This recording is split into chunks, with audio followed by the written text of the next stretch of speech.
happening down there. It's not one of the. Down the field, there's nothing happening down there. I just. Are we about to get this here now? Yep, there we go. Again, everyone check your feeds and please Okay. keep watch. So I had emailed Jordan or texted Jordan about, are they gonna close tomorrow?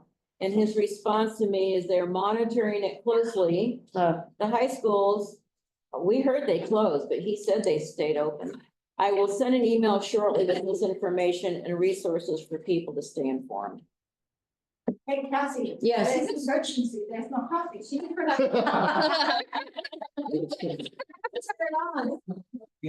Sorry. It's an emergency on West Campus. It's like we're in the middle of it. Everyone, let's please rally back as well. Everyone, we also have guests who are waiting to do public comment as well. We also have a visitor from the channels. Okay. So we have. Having way too much fun. Please, everyone. Right, at this time, the Senate will entertain public comment. Is there anyone who would like to offer a public comment? We have on the chat window, we have Chelsea Lancaster. Chelsea, would you like to offer your public comment, please? We have 3 minutes. Yes, thank you so much. I am reading this email sent by Rosie Vidal Aris on December 11th, 2024, because she does not feel safe reading it herself today. Dear all, I am writing to share with you the deep concerns I have about the toxic work environment within the Academic Counseling or ACC department at SBCC. My intention is not to seek agreement, but rather to inform the campus community about ongoing issues that have severely impacted morale, fairness, and the quality of work life for many of us in this department. When our previous interim president led SBCC, she inspired me and many others on campus. Her transparency, leadership, and vision for a better future gave us hope for positive change. Her messages were empowering and encouraged us to contribute to a more inclusive and equitable environment. I cherished her belief in all of us, especially those of us working to uplift disenfranchised students. When I began my career at SBCC in spring 2010, my goal was simple: to support all students regardless of their personal backgrounds or challenges.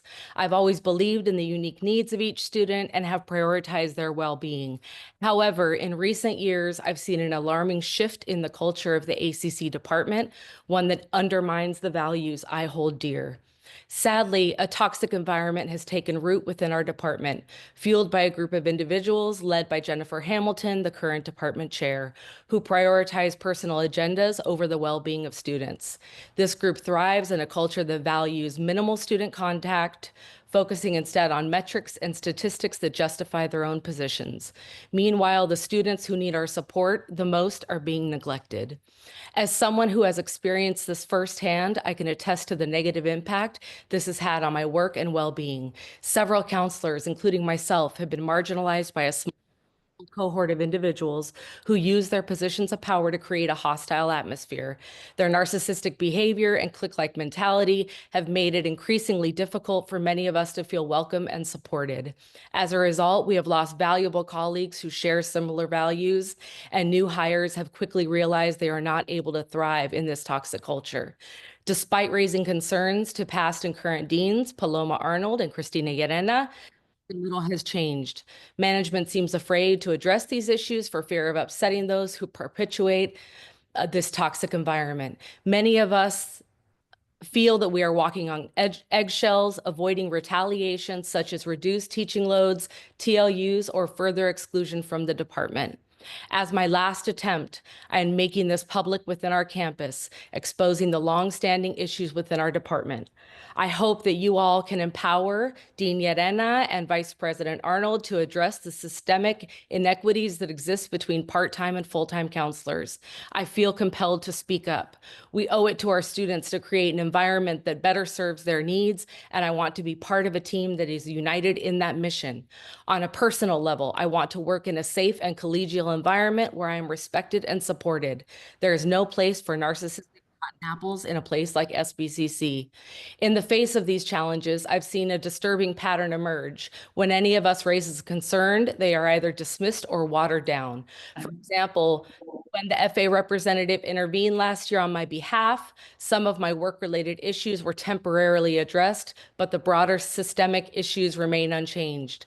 FA representatives have been unwilling to fully advocate for part-time faculty, stating that there's not much we can do and showing reluctance to confront the entrenched culture of bullying.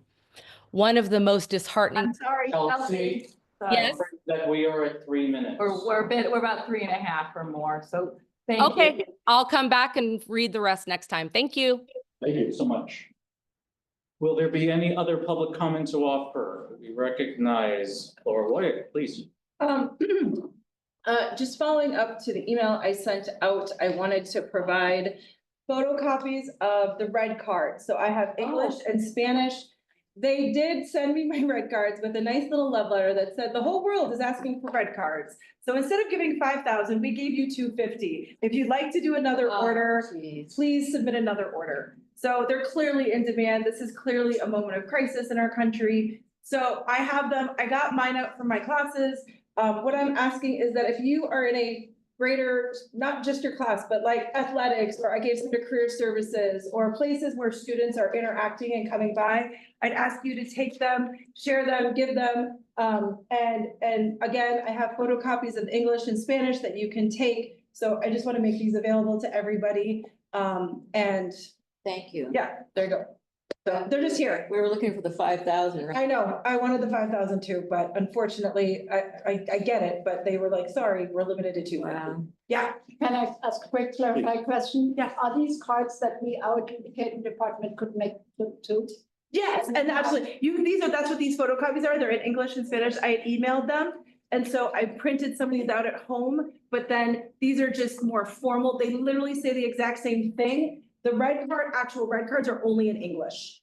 So if you wanted the Spanish version, they're the paper Can copies. I have one copy of everything? Yeah, I would love so, to yeah, order from- absolutely. I bet our duplicating department can make Yeah, more. yeah. Rose, So I'll just leave them out here for everyone to take. So this is such an extremely important topic that after we talked about it at last academic senate, I spent quite a bit of class time teaching my students their rights. And I posted 8.5 by 11 printouts on the bulletin boards in the classroom. And I think it's important enough for all of us to educate our students what their rights are, because they don't know. No, they don't know. I agree. Thank you for doing that. will there be any other public comment? Either in the room or on Zoom? Thank you, everyone. If I may draw your attention to item 4.01, approval of the minutes. If you would please have a look for a moment at the minutes for our January 29 meeting. See if there's anything that requires discussion, any amendments to the record, please let us know. Otherwise, if I may have a motion to approve the minutes. All motions were approved. I'll second. Motion and seconded. Thank you. All in favor? Seconded with Danielle. And any opposed? Any abstentions? All right, thank you very much, everyone. We will be moving on to reports. I'll be leading this one off. Just on the understanding that also, I believe that Vice President of Academic Affairs, Maria Villa-Gomez is going to be joining us remotely, but I do not see her on the participants window. Maybe she will join us in a moment. And I do not see Paloma on the either, but if they should arrive, then we can point in the direction of the reports. For my report, everyone, I just have a few updates for you. First of all, formal decision on the parts of the administration. If you'll recall, back in January, we had approved a motion to move the emergency hire request for justice studies to the superintendent president, hoping that we would be able to fill this position. I met one-on-one with Erica asking for an official word to deliver back to the Senate, and unfortunately, the situation has not changed. Unfortunately, it does not look like we will be able to hire for that department on an emergency basis. There were other things that we did discuss as well as to whether or not the financial outlook might improve with potential retirements. It was a wait and see towards the latter half of the semester to see if our financial fortunes changed and if we can revisit this. There are other concerns across campus that we discussed as well. Marine diving technology also has only one faculty member being headed up by Emma Hornick. And that is a difficult situation. That is a heavy lift for any one faculty member to do. So these are some things that we need to keep in conversation as we move forward. And also as we come to decisions as to whether or not we're going to be in any shape to be able to take in proposals and to be able to rank them accordingly. So I am sorry to hear that. I did reach out to Dave Saunders. Unfortunately, I was not able to meet with Ann Redding, who is retiring, but I did speak to Dave Saunders. It was not a surprise to the department. I am working with him, however, to work with the existing adjuncts that they have. Talked with Maria as well to discuss the possibility of hiring other adjuncts. It takes specialized credentials to be able to teach for that department. So whatever we can do to be able to help them, including seeing if adjuncts can pick up some of this. Dave Saunders, I will emphasize, has a very big lift when it comes to how many preps he has to do. We have to make sure to keep this in conversation. So was one update. The other, distance ed poker coordinator. The distance ed poker coordinator's position will close tomorrow. We have, as far as I know, 2 candidates. It's a little bit of a strange thing because of the fact that the position begins, I believe, in March, where others have already settled their load. But then again, I don't know these 2 faculty members teaching load specifically, so there may still be room for them to be able to do this work. The other thing that I'm keeping watch of, because the poker coordinator position is being funded out of a Title V grant, that is federal funding. And you know, since January, and the shenanigans coming from the White House with these executive orders, that we are keeping a very close watch on the status of our federal funding moving forward. But that is something that we have to keep in mind because it was the FAA who negotiated with the district with the understanding that we would resume this position on the 9 TLUs that it originally started off with. It has been pieced out of 2 sources of funding, one of them being external federal funding. So I will watch this very carefully. Also on screen for you, for those of you who may be keeping an eye on what's happening with the CSU has put out a system-wide announcement that they are going to be adopting their own ChatGPT platform. It has some advantage. It has some advantages because of the fact that if it is something that is housed in the system itself, that leaves any private information that students and employees put to ChatGPT staying within their servers. So there's an advantage there. It is something that was in very early discussions, even in DTC, about whether or not we should have our own AI platform. And that's for privacy issues. They are right now working on an AP that is responsible for trying to offer some guidance, not only about what faculty fair use is, but also what staff and managers use AI as well for. Imagine going through, let's say if you're on a hiring committee, going through all of these applications and putting it to ChatGPT. Here are the look fors. Can you look for these? But now that information is private, and that is supposedly private is now sitting on someone's server. There's a hitch to this, however. They are very happy to spend millions of dollars to be able to fund this at a time when they are considering downsizing some of the CSUs. Our most local regional CSU Channel Islands is in preliminary discussions to be able to downsize. On the radar for our students who are going or maybe transferring there, the idea that possibly it may become a satellite of CSUN is also in very preliminary discussions. And so this is something to watch. The other issue with this is that they're considering this ChatGPT platform at a time when they are also downsizing the system itself. So you can imagine looking on the left what the CSU's announcement is, looking on the right what the faculty's response is. It is timely because of the fact that the ASCCC has offered a resolution that entrusts faculty with primacy when it comes to discussing anything pedagogical with AI. And that is exactly the statement that they have made on the right.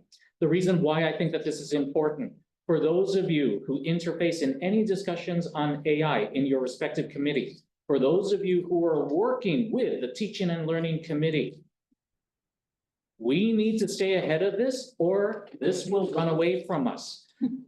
The CSU is considering outsourcing faculty professional development to Microsoft and other companies. Oh, God. If we do not get ahead of this decision about what could be considered a pedagogical issue may be decided for us. Please keep this in conversation. Again, don't want to be alarmist, but look how quickly the situation is evolving. What tomorrow will bring, I cannot say. I also wanted to offer some good news for us. A little bit of a debrief from the recent foundation board meeting. Got a chance to have a little bit of a debrief about Measure P. It was also something that I got a chance to talk to Dave Saunders about. Folks, just to take a look at some of the summary data here. I wish that I had the tables in front of me, but so that you can see some raw numbers, but the general message is very clear. For all of you who participated in trying to get the word out at Measure P, should we ever go for a bond again? One, keep doing what you're doing. The faculty turnout, our administrators who showed up to the rallies, all of that made a difference between when the bond was announced versus election day. The support for Measure P grew. I think it's important to note that even though overall turnout was nationally low, bucking that trend, Democrats within Santa Barbara County, we're talking Santa Barbara City, we're talking Goleta, we're talking Carpinteria and the unincorporated areas, turnout was actually up.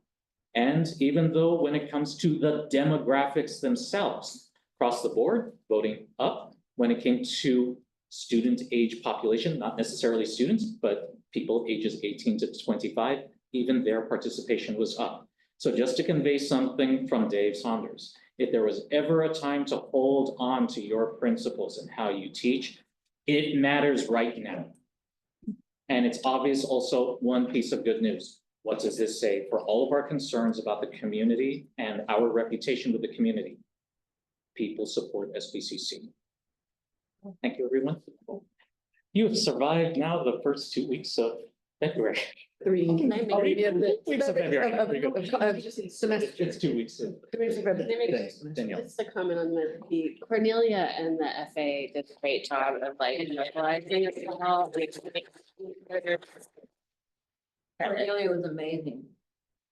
I'm not so sure, but. Jonathan Abud actually, like, I think. had- And I'm saying, thank you, our thanks to Jonathan Abud for Thank you. somehow finding athletic wear that you can wear to dinner. He got out door to door, knocking on doors to be able to promote Measure P. So our thanks to our trustee president, Jonathan Abud, and any of the trustees who also similarly reported, and any of the foundation members also who wrote opinion pieces for the local press as well, saying Measure P is a necessity for the campus. Thank you, everyone. If I may draw your attention to our Vice President of Academic Affairs, Dr. Via Gomez, who has her report. She's joining us by Zoom. Maria, if you are there, please, I have your report on screen, if you would take it away.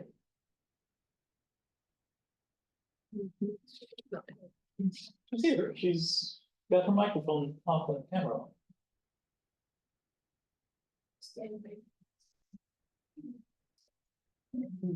Come back to her. We may circle back to you, Maria, if you can join us.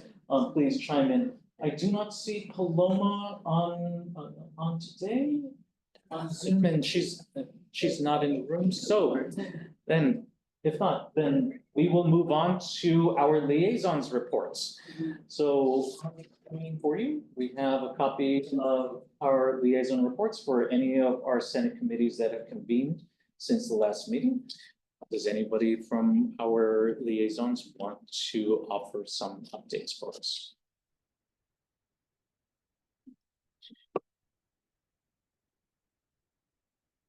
Well, I can say about PR, we did meet on the day, on the 28th.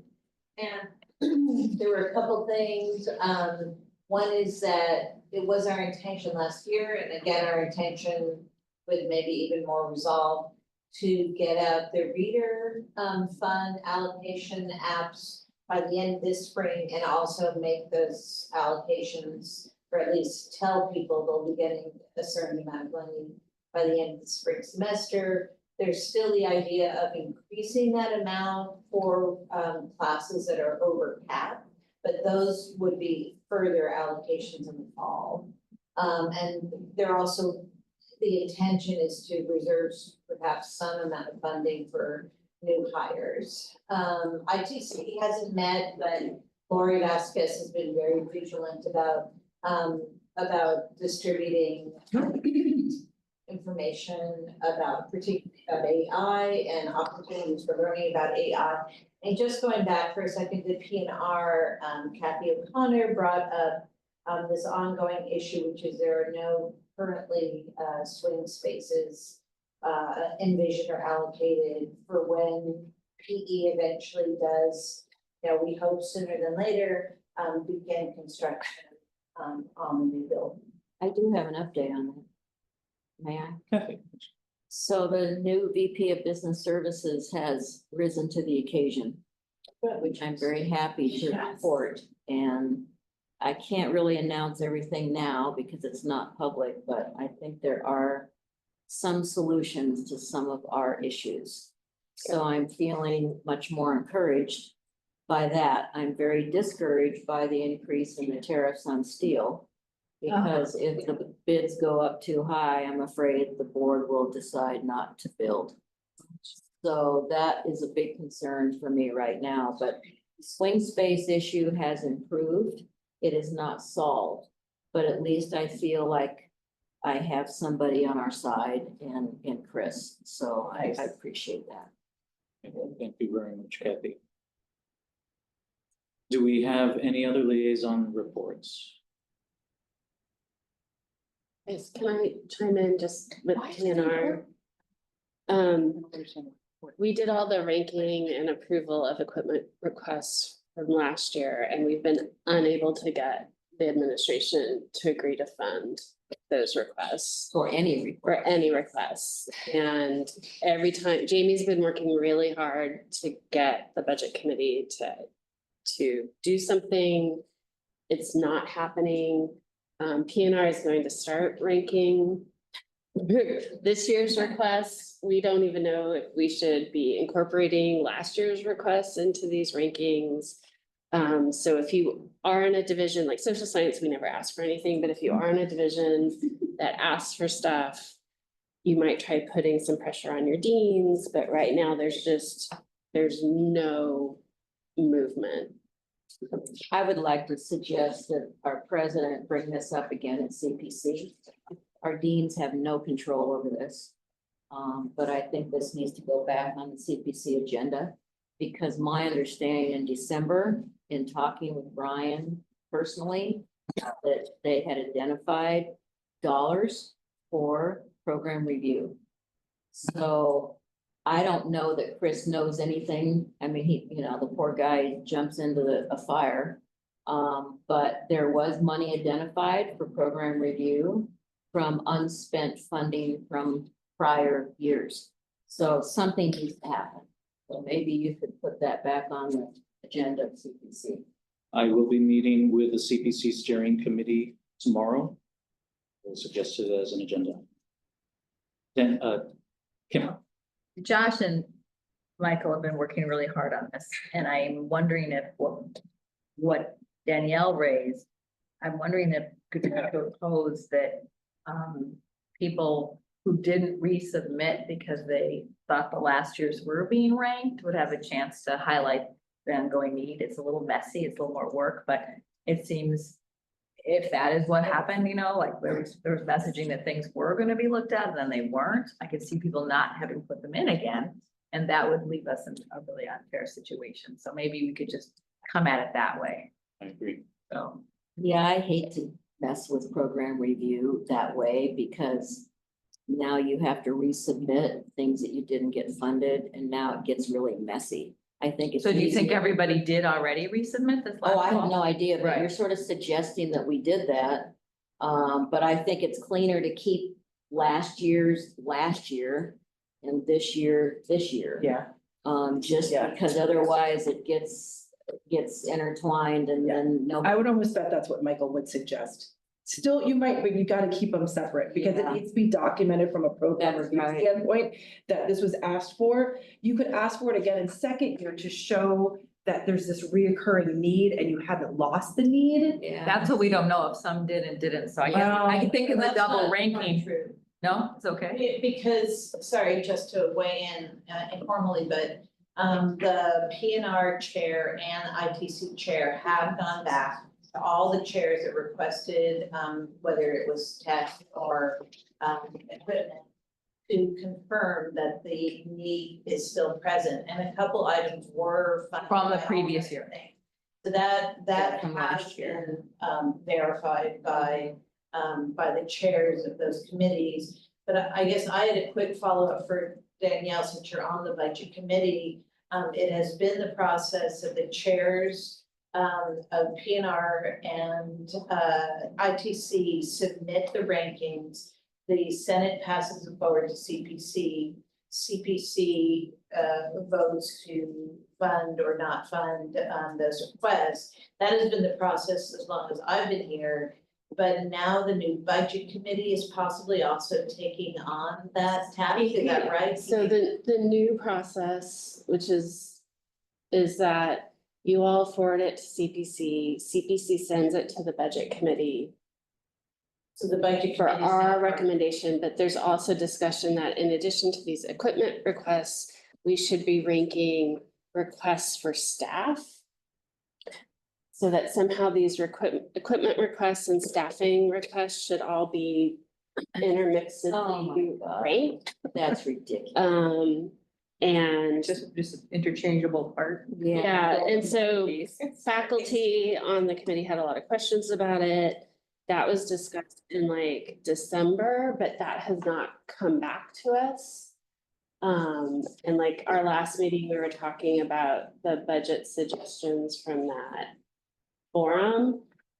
So like we've several meetings, we've asked that the ITC and PNR requests come to the committee and be approved, and they've just been delayed and delayed and delayed, and there is no process established yet for how we would go about ranking staffing requests.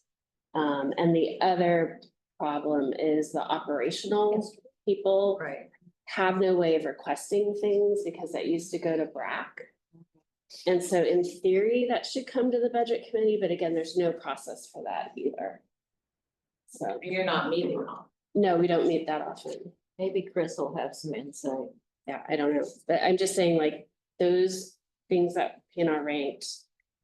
Well, they did get approved by CPC. Everything last year was approved by CPC. Whether it's gonna get funded, I get that, Is- but at least it went through that process. Christie, and then Russ. I just need a clarification, Danielle. Your report was coming from what committee? this campus-wide budget committee. Okay.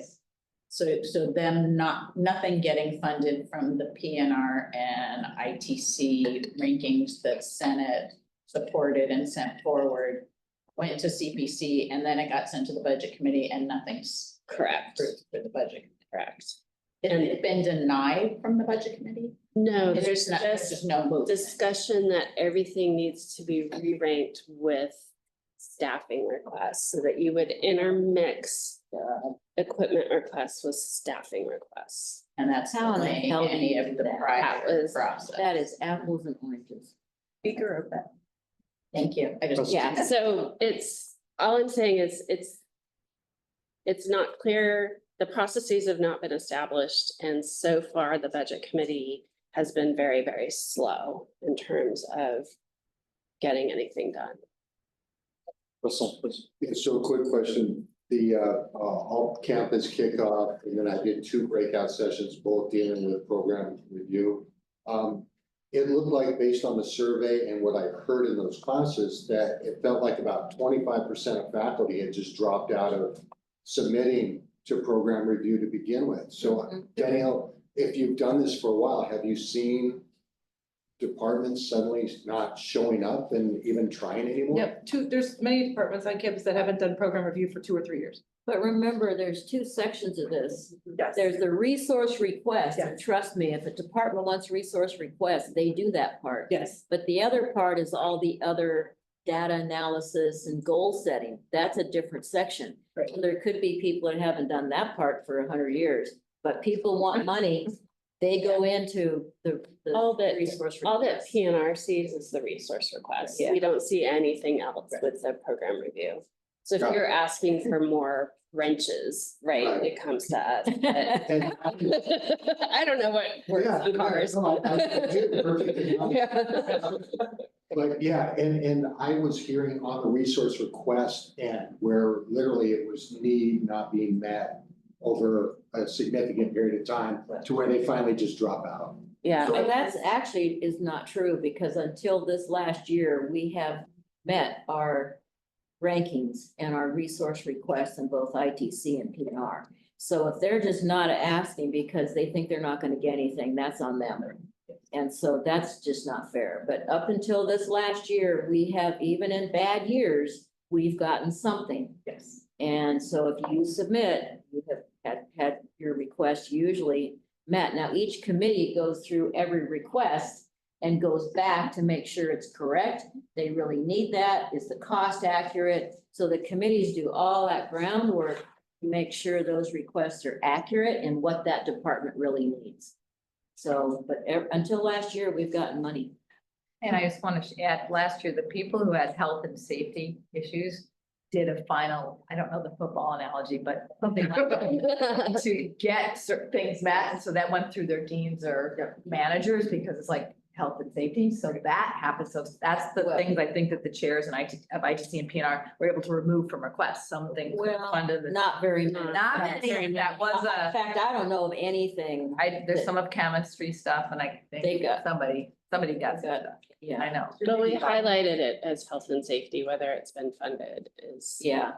I don't guess know. I was- If I may. I'm sorry, we're derailing your.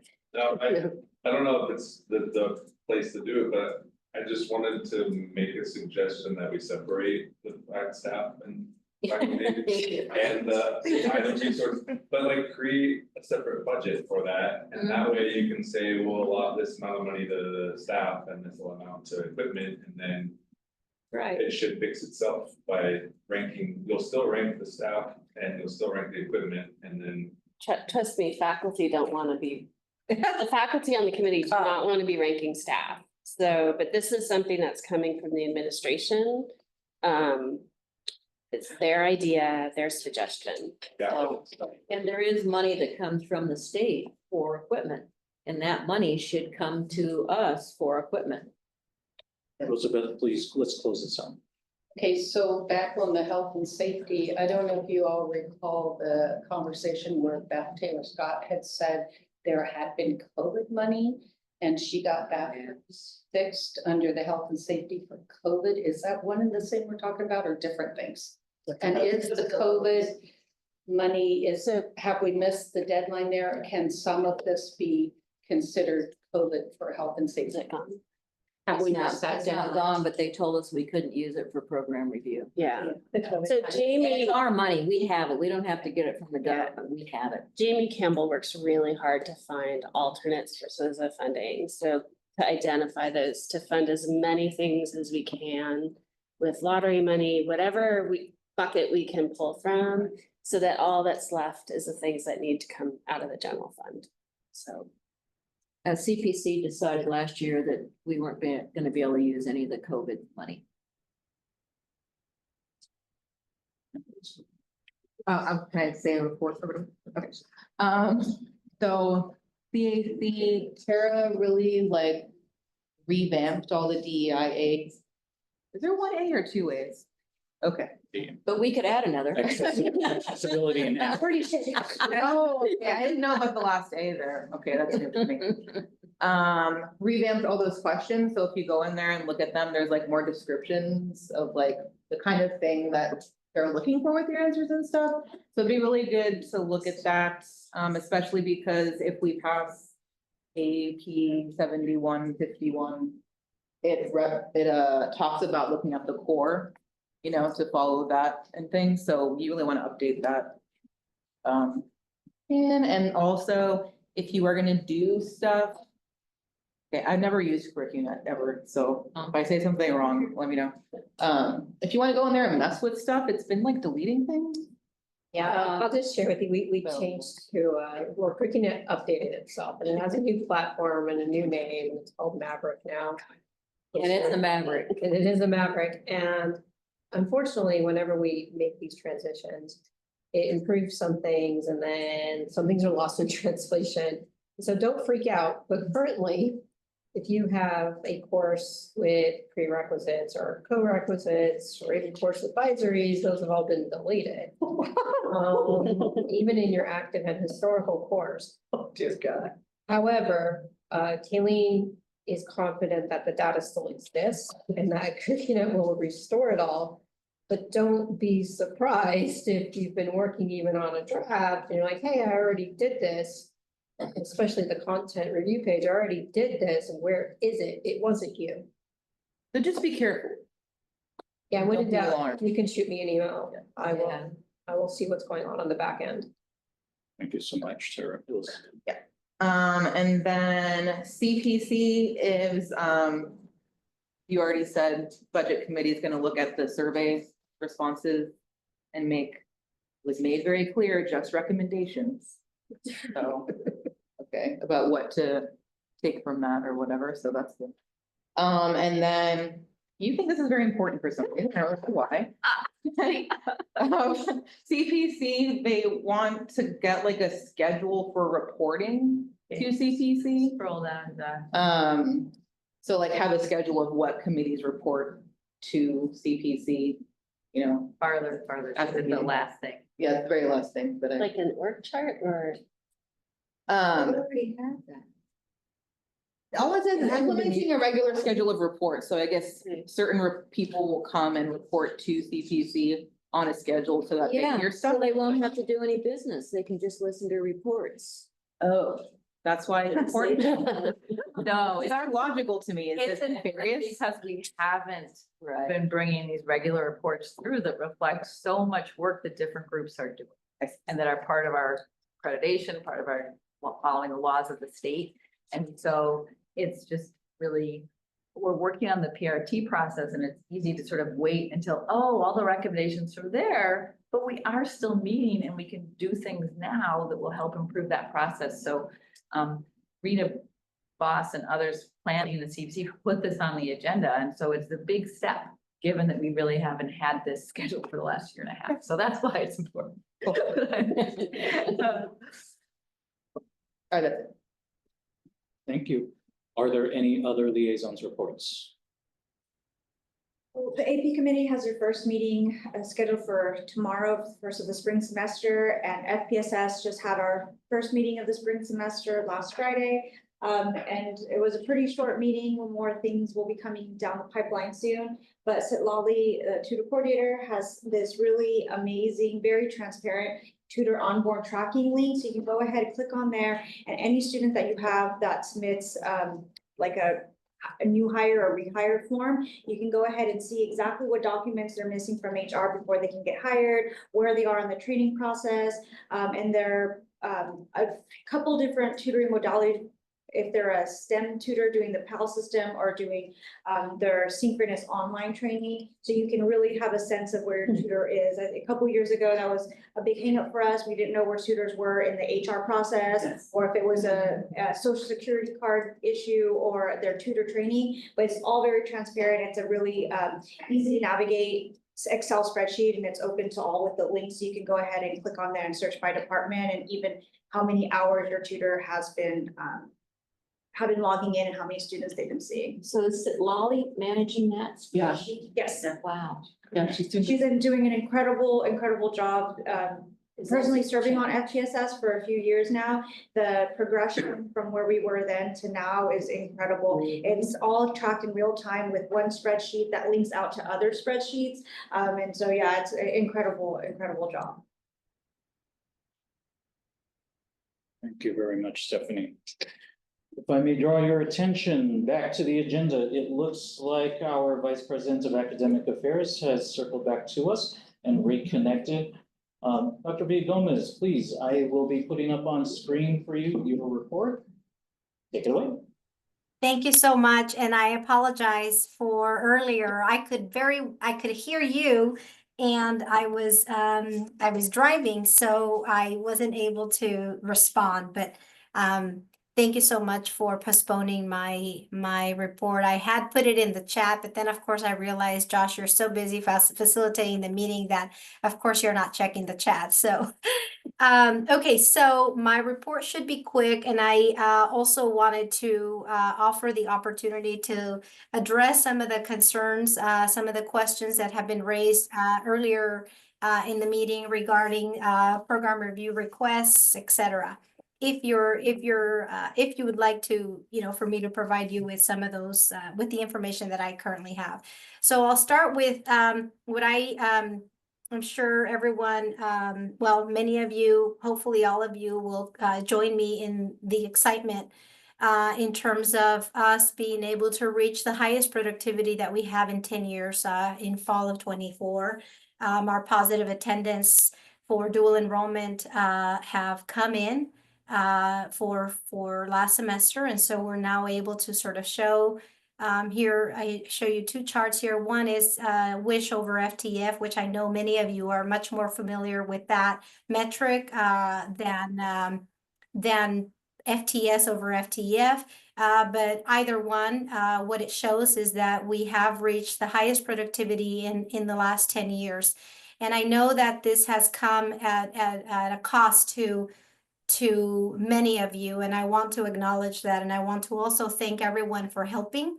I feel like a broken record at this point, but I did want to share with you these final or semi-final numbers now that we've gotten our positive attendance numbers from fall of 24. So congrats, thank you. Very grateful. We're going in the right direction, and I want to acknowledge that it's come at a cost. So the other point that I wanted to share with you also with excitement is that I'm not sure how many folks are aware of this, but the Chancellor's Office has launched a new data system called Data Vista. And I was playing around with it a couple of days ago, and I got so excited and spent too much time looking at different data, filtering, disaggregating it in different ways that I thought I would share with all of you. Because what it does is it allows us to look at disaggregated data at the program level. And I don't know how many of us know this. And so I took a snapshot of one of the charts that I was able to pull very, very easily. By the way, it's super user friendly, and put it here for you, for anyone who might be interested in taking a peek, in your spare time. Look at it. There's different ways to disaggregate it. You can disaggregate by first generation, by gender, by ethnicity, of course, by age, by whether students are part of the program Promise grant or not. There's just unlimited ways to get the data that you need for your programs to help you make decisions moving forward with regards to requests, improvements, all of that good stuff. So I wanted to share that with you. Let's see, what else do we have, Josh, if you can help me scroll. We get the link. I think. Yes, the link is right there. It's hyperlinked in the language. Does this replace Tableau? Yeah, that's what I was gonna ask. How is this different from Tableau? No. So the state uses, the Chancellor's Office uses Data Mart is their system. And they have launched this new one called Data Vista, but Data Mart still is there, available for folks as they transition out. This is brand new, just was published and last month, actually, at the end of January.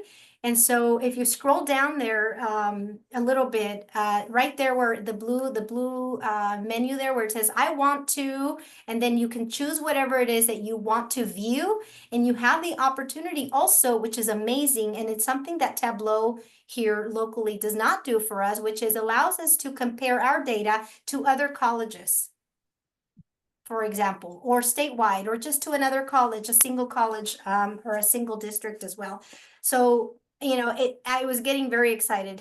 There's a lot that I want to share about it, but I just thought, you know what? I'm just going to share it with everyone in case they want to play around with it as well. And no, it does not replace Tableau. Tableau is a resource that we use here locally for our own internal data. This is data for this statewide. So two completely different platforms for different purposes. The other thing is just, again, just sharing some articles that I think might be of possible interest to some of you. And then two heads up about important dates for this spring semester. One is Black Student Success Week. It is a series of webinars that anyone working in the community college system can register for. It's free of charge, and there are multiple webinars. If you register for it, even if you can't watch it at that same time that it's offered live, you will get a recording link. So I would encourage everyone to register, even if you're not able to attend, so that you can have that sort of recording for future viewing, if you will. And then also the 7th Annual Community Colleges LGBTQ+ Summit for anyone who might be interested in also attending those webinars. And I think that's all I have, unless there are any questions. Does anyone have a follow-up for Dr. Villagomez? Thank you very much, Maria. Thank you so much. And it does not look like Paloma will be joining us for today. If you will excuse me, just one advisory here. This is the latest from Jordan. Hello, SBCC community. The situation is under control and there is no danger at the SBCC East Cliff campus parking lot 1A. Emergency vehicles and personnel are still present. Cars can leave the parking lot, but we are not allowing any cars to enter. Thank you for your cooperation. Looks like the emergency situation is under control. Just wanted to advise everyone accordingly. All right, everyone, thank you so much. Again, it does not look like Paloma will be joining us for today, so that concludes our reports. Just wanted to draw your attention to information item 6.01. This is with regard to the all chairs meeting that took place last Friday, with some updates that we wanted to share regarding summer 2025 scheduling. Just wanted to give all of you an update that Cornelia and I did meet with Dr. Villagomez to be able to try to bring some resolution to what was previously discussed at our December 4 Senate meeting regarding summer 2025. The configuration alone, we had expressed created problems for faculty and students in the scheduling of classes, that it was prohibitive of students being able to take as many classes as they needed to and to make progress during the summer. And that there were some concerns about what happened to the 6-week schedule as well.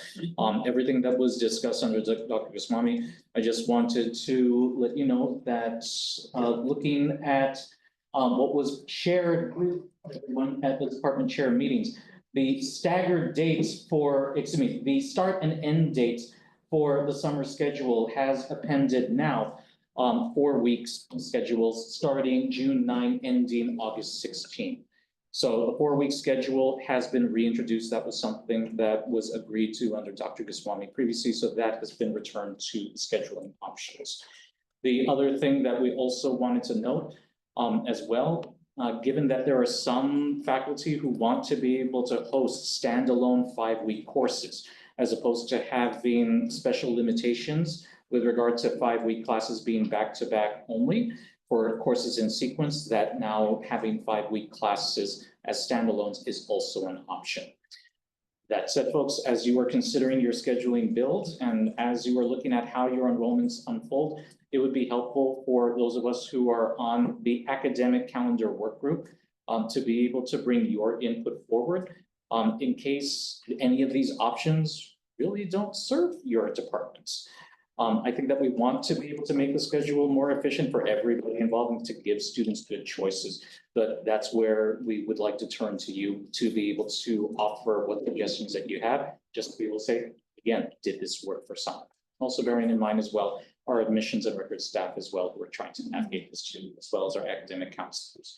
So those are some of the updates. Again, just wanted to make sure that the loop was closed with regard to communications on what's happening with summer 2025.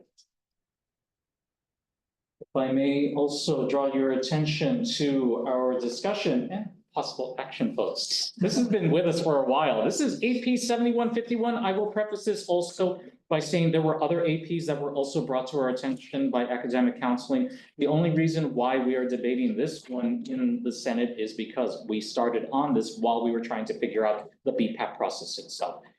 There is a new process by which anyone can submit requests for changes to an AP through the BPAP website. We're just trying to close the loop on this one.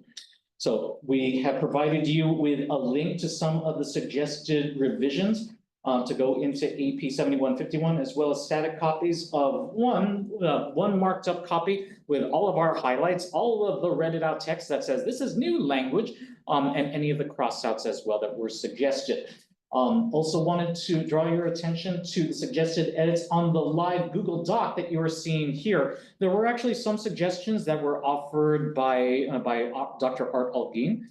Some good, just finer grammatical points that we wanted to point out. Some changes in wording there, a little bit difficult. All the English majors in the room will have you play around with this one simply because object number agreement sometimes can be crazy.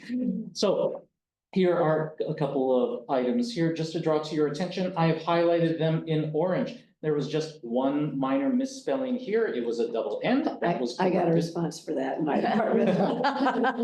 Under needs improvement. Let's see if we can get the comments here. The faculty member inconsistently meets the above criteria. There was some question as to whether or not all of these happen to apply, hence the word criteria, or if it should be suggested one or more criteria. But the finer grammatical points that I was wondering was, is that supposed to say criterion/criteria? Because the criteria applies to the or more, and the one applies to the criterion. So How many professors have we one or more criteria. Again, Oh, wait. One or more of the above I criteria. need to give the context here. The original language is criterion 1. And I'm like, oh, that's a mistake because that's the singular version. And so the proposed revision was just criteria, but that would imply that you needed problems with all of them. So that's why you can't have criteria replace criterion. So But we if either need to leave criterion or we would do one or more of the above criterion or something like that, right? Right. So. Wouldn't it be That's one or more of the what- above criteria? Yeah. Well, the one is one, which is, I don't know either. One or more of the criteria. This is what we wrestle with back and forth. I'd say criteria. It's parsed up because the one applies to criteria and the one or more applies to the criteria. So that's why I thought criterion parenthetical. Yeah. Could be O-N. Correct. So is that right, Barbara? Yeah, So- that's correct. So I think so. Only my field. I had Catholic school, I'm a grammar nut. There you go. Okay, perfect. So then we would, so the process here now is if we agree with this stuff, this is the one we can decide if we're moving it to action, depending on the feedback you got from your areas. I just have a quick comment, which is, the one chair, I sent it to my division, Nico Maestu, felt it was good, except he asked, how is professional growth determined by the evaluation committee? Would that be evaluated during the evaluation meeting or the discussion? That was his question, and I said, I will ask the Senate. Good question. Which one? Yeah, that's a good question. I don't know. Yeah, how are we gonna evaluate any of this? It's number 5, right? By the evaluation committee. Or is that? Wouldn't that be something you write in your self-evaluation? Well, not everybody does a self-evaluation, that's optional. Oh, it is? Yes. See, that's the problem. It's just right required there. for probationary. If you're gonna do this, you should require the self-evaluation. Right. And Otherwise, then that would set forth all the. it would, yes, and they could, each individual could actually address these issues. in a So thesis. tell them great question. Okay, I did, I said, thanks, because that's a great question, which I will ask the Senate about. And now you can say, all they said is, great question, Nico. Our job just to approve the criteria and then how we implement them is another issue that worked on with the FA. Oh, Laura, please. poor ethic. I mean, I have actually one question to follow that up, but actually I have I send this out to my faculty, every department chairs, and I actually got a comment back. But why doesn't everybody do a self-evaluation? Yeah, I don't know. That's what I was wondering. We do in our department. It's required for. In your track. But even once you get the tenure, It's not required. it's optional, but why isn't it just mandated? Good question. It has been. Every college I've ever worked at, I have to do a self-eval every 3 years.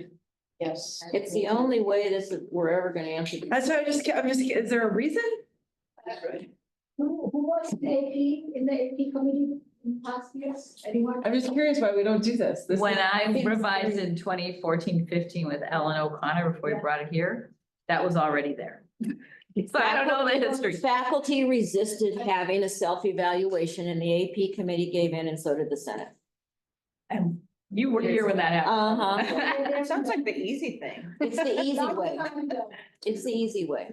But it's not the But profession. the FA, Right. the FA will take your suggestion on the advisement. I just, this is bananas to me, but okay. That's a policy change, not just a criterion. Sure, right, absolutely. I'm hearing the desire for additional discussion on this item. I would Well- think we should all have to do a self-eval, but that's just me. There's no way we can A ever second. evaluate these criteria. In an Right, evaluation committee meeting, how are we gonna know this stuff? right. I mean, at least we have to trust our colleagues to tell us what they're doing. I mean, maybe they're gonna lie about it. It's like, At least they could. how you doing? What are you doing? What are you doing to make yourself better? Tell me about it. Like, it's not hard. I don't know, okay. I would suggest we use this as a self-eval as an opportunity to brag about the. That's what it would be. I mean, that's what you would do. This would be, here's my self-evaluation, and you would address each of your criteria. Good thing. And it would be a paragraph for each one, and it'd be a 2-page thing. That's what we. Bing, do. bang, boom, We do done. that in PE, everybody in PE, adjunct or full-time, we all do a self-evaluation. You can make it a departmental. Okay. Mhm. Alright. So one of the things that actually came up from my faculty is actually in relation to what was brought up earlier, and I wish Tara was here, she'll be back in a second, but the question came up with in criterion 2, it keeps referring to the core. And the question was, well, what if you're a department that never updates your core? Right, So your core is completely out of DEIA. right. That's what we talked about Monday. That's being fixed. So that's what it How? sounds like, is that CAC it's is gonna make CAC everybody is do it. fixing it so that, Well, but even if you're out of. Easier said than Well, right, but if they, and that's what I told my faculty is that if you truly just never updated your core, first of all, you're out of compliance, but second of all, that's bad on you as the department, That's right. but no, what came up is with the, you're good, with the 7151, it came up that in criterion 2, they keep referring to the core. And the question was, well, what if your core isn't up to date in DEIA? So now you're referring to the core and that's not DEIA, And and now most of them aren't up to date. and we're being held to this standard. Yep. And So, and but we're doing the DEIA, like you're fixing it. It's just, what if these, what if you have the department who never updates anything? Well, that's another issue. Right, okay, and that's what I said. I said that's more of a CAC curriculum That issue. means we're violating Title V. Exactly. So you say, oh, it's not been updated, so therefore I don't have to evaluate it. Not No. gonna fly, I say update report. Right, okay, okay. And that's And what. then I'm gonna send Kathy on them. Yeah. She's scarier than I. Right. No, but that, okay, that's what I sort of said. I was like, I think you're, Well, and that could be in the process of evaluation. that's pointing what out points out, hey, we haven't updated this class in a billion years. Gotcha. Well, you have bigger fish to fry. because Exactly, yeah. it means your course is running the risk of not transferring. Right. Articulate. Right. That usually will get people to make updates. Yes, yes, absolutely. Okay. If That's I it. may. Good. Russell, please. Danielle together, thank you. Drawing back your attention to criterion number 2, there was some updates to the wording here. It looks like this comment with regard to distribution of materials has just been moved up. I think that's something that Kim recently introduced.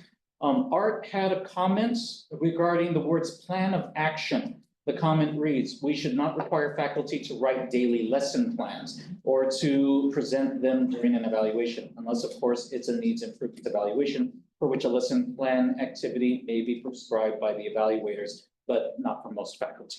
That's not what that meant though, was it lesson plans? I can give the background. That's the new language. I asked about it too, and apparently it's, instead of a syllabus, somebody on the committee wanted plan of action because maybe it helped non-teaching, I forget what it was, because I think it's confusing too. But the time I brought it up, somebody said, no, that's very intentional for evaluations for people who may not have a syllabus. That it may mean different things for different evaluatees. I find it confusing. Maybe we should include objectives.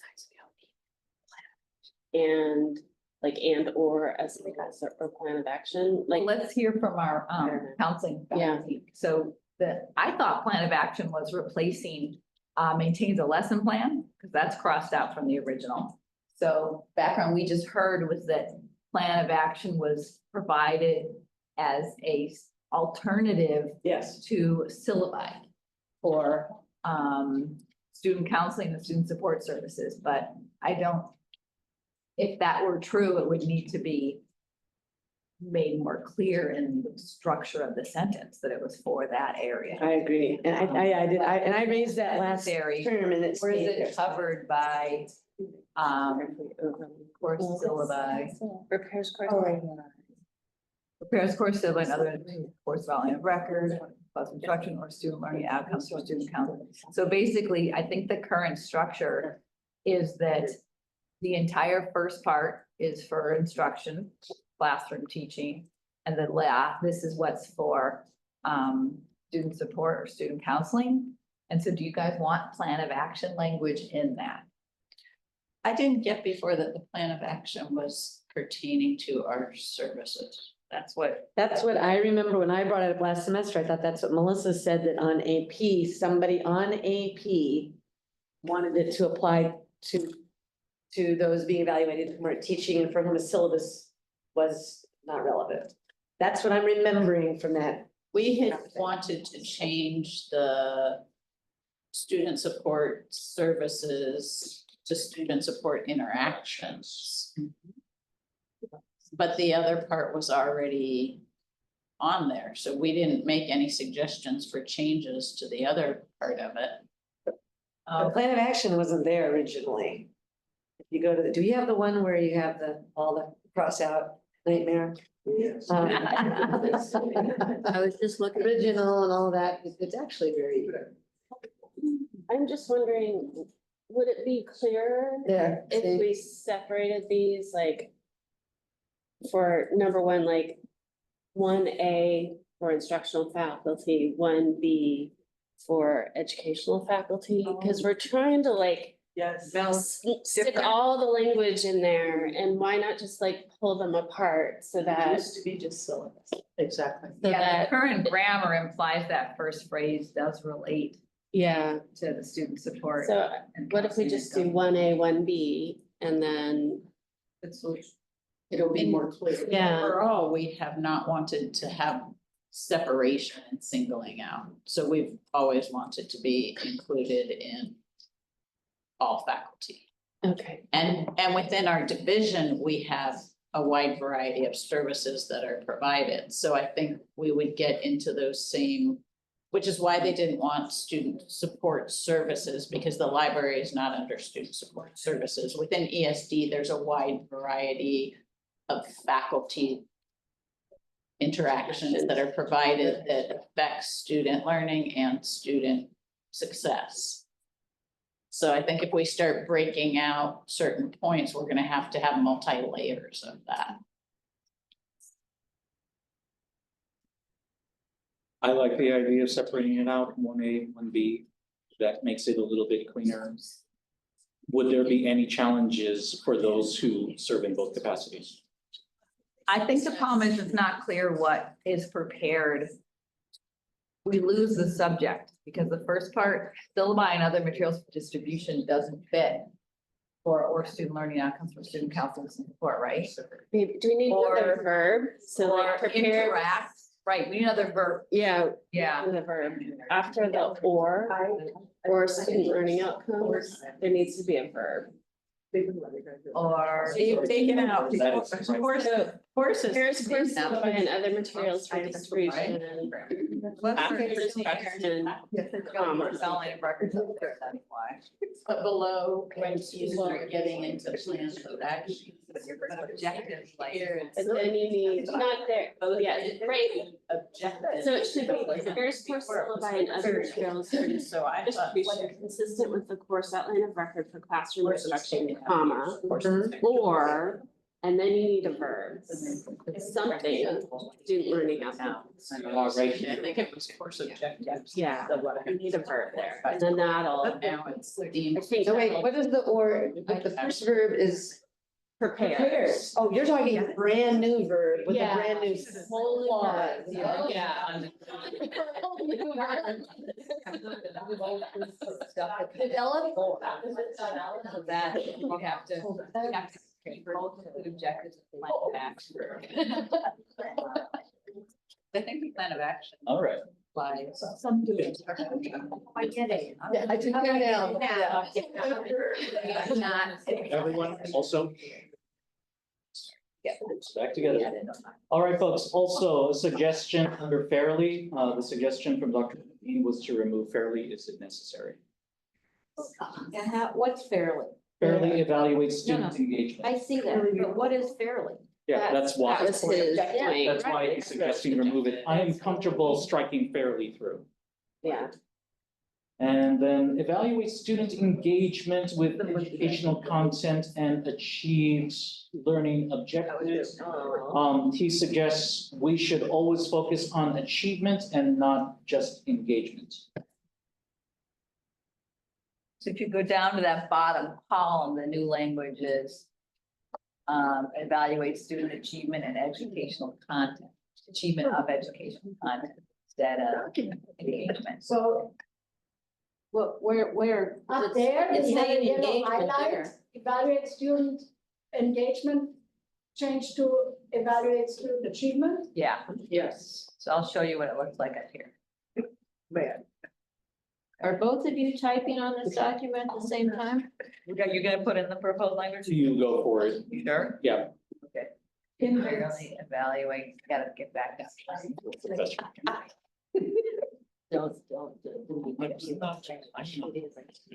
Take on the English professor. Why not? I already have a problem with criteria versus criterion. Are you more for that or which? What? That. Yeah. Potato or potato? Which is what I happen to be eating right now. But I didn't. Then we need I didn't want to be. still, you guys? Can I have mine? I mean, we got some from SEO, but I just, I want to have like one. In case. You guys see that now or look at your own document? Josh, can you refresh at the end of them? Refresh. Yeah. Oh, no, it's going now. Okay. It's updating by. It was frozen for a second, sorry. So can you guys see it? Now it reads to evaluate student achievement of educational content and learning outcomes. yeah, that's cleaner. Agreed. Okay, thank you, Art. Thank you for additional feedback.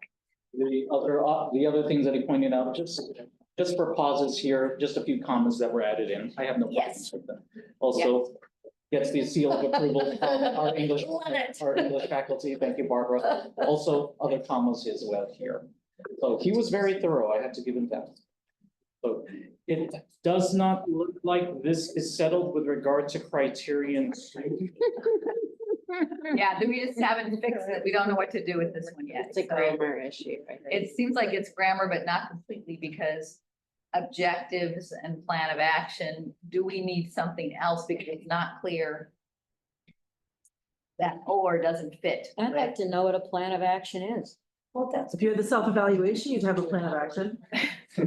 Like when you do Right? counseling, to like develop plans of action. Evaluation is a plan of action. No, you lay it out. An educational plan. You identify the areas. Yeah.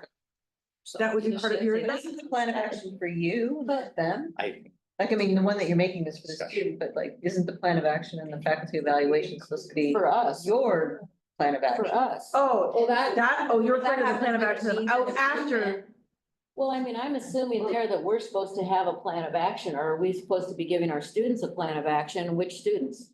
This is about what we provide to students, like that number one. Well, that's why it's Like confusing. we give syllabi and That's why that language is confusing. EDS. It's very Student confusing. education plans. But or- that's counseling, I don't know what Evaluated. librarians Checklist do information so they can evaluate. Partly based on wellness, like Intentions are. Or maybe just provide grades in on appropriate time. materials or something. That could apply to both instructional Yeah. and non-instructional. I think that'd be better. Provide materials? Right. Providing materials is already there though, right? Yeah. Who orders it? Well, or did it get, well, so we're trying to figure out the grammatical part. Um, Problem is there's no verb because prepare course syllabi and other materials for distribution consistent with the course outline of record. The classroom instruction, that's what the instructional is. So what does the student support? Or counsels or interacts with students in accordance with student learning outcomes for student counseling, and student support. Councils and. But then it's like, that. Interact and We're interaction. trying to give the verbs for these other faculties work. Isn't councils and interacts with students the verbs? That's what I just added though, because otherwise then you it have goes it, repetitive. but then it's redundant with Interactions. student learning outcomes for student counseling, student support interactions, so. Counseling interacts with students in accordance with. Got a verb And student support. And then So that, we're that- trying to include librarians, so counsels or interact with students or student learning outcomes for student counseling and student support. Is student support cover librarians? Is that the rest of the That category? was the part that she wanted interactions included. But learning, but so that's why. Asked For that. that's that. But librarians Counselor don't necessarily interaction. give students plans of action. And maybe the Counselors do. students, you can't do. Counselors give librarian. you ed plans or whatever, but librarians don't usually give you a plan of action. So do we just need to take? Unless they're teaching library 101. But that's a teaching situation Right. then. That So- takes it out of the. That's not all library. That's true. Librarian. I mean, the other, book you wanted. the other problem. Take a picture. And you wrote that down We as a also plan. have that are accessible for all students, like that clause. Maybe that should be folded into number 2. Cause it's getting even. Oh, yeah, because that's Yeah. kind of act up in there. No one will ever get there. All by itself. Lonely. We can take it back to ESD. Style matters. I would suggest taking this back I to. thought that we had it finished, so Well, we'll take it back. We are almost there. Okay. Well, Kim on her text. We'll ask them to pay special attention to criterion to number. one. ask your rep on EP, because that's where it came from, whoever that is, and see, because that, the sense I got when I asked the first time was that whoever the rep was wanted that language. But I don't, I'm not sure that the rep got the whole divisions, because when we brought it to the division, then we got feedback from. them. okay, good. Specifically, with specific wording that did get incorporated, but Mhm. now we're readjusting it. Thinking, So I okay. think we need to take it back to ESD, have them look at criterion 2, particularly number 1. Okay.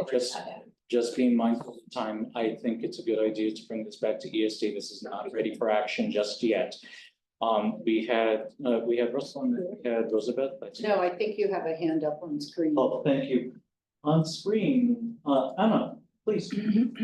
Yeah, I was just gonna make a comment about the or in that first bullet point.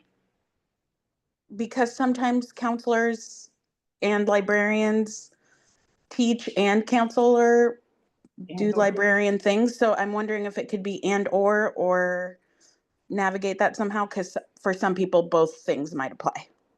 But then you'd evaluate those things separately.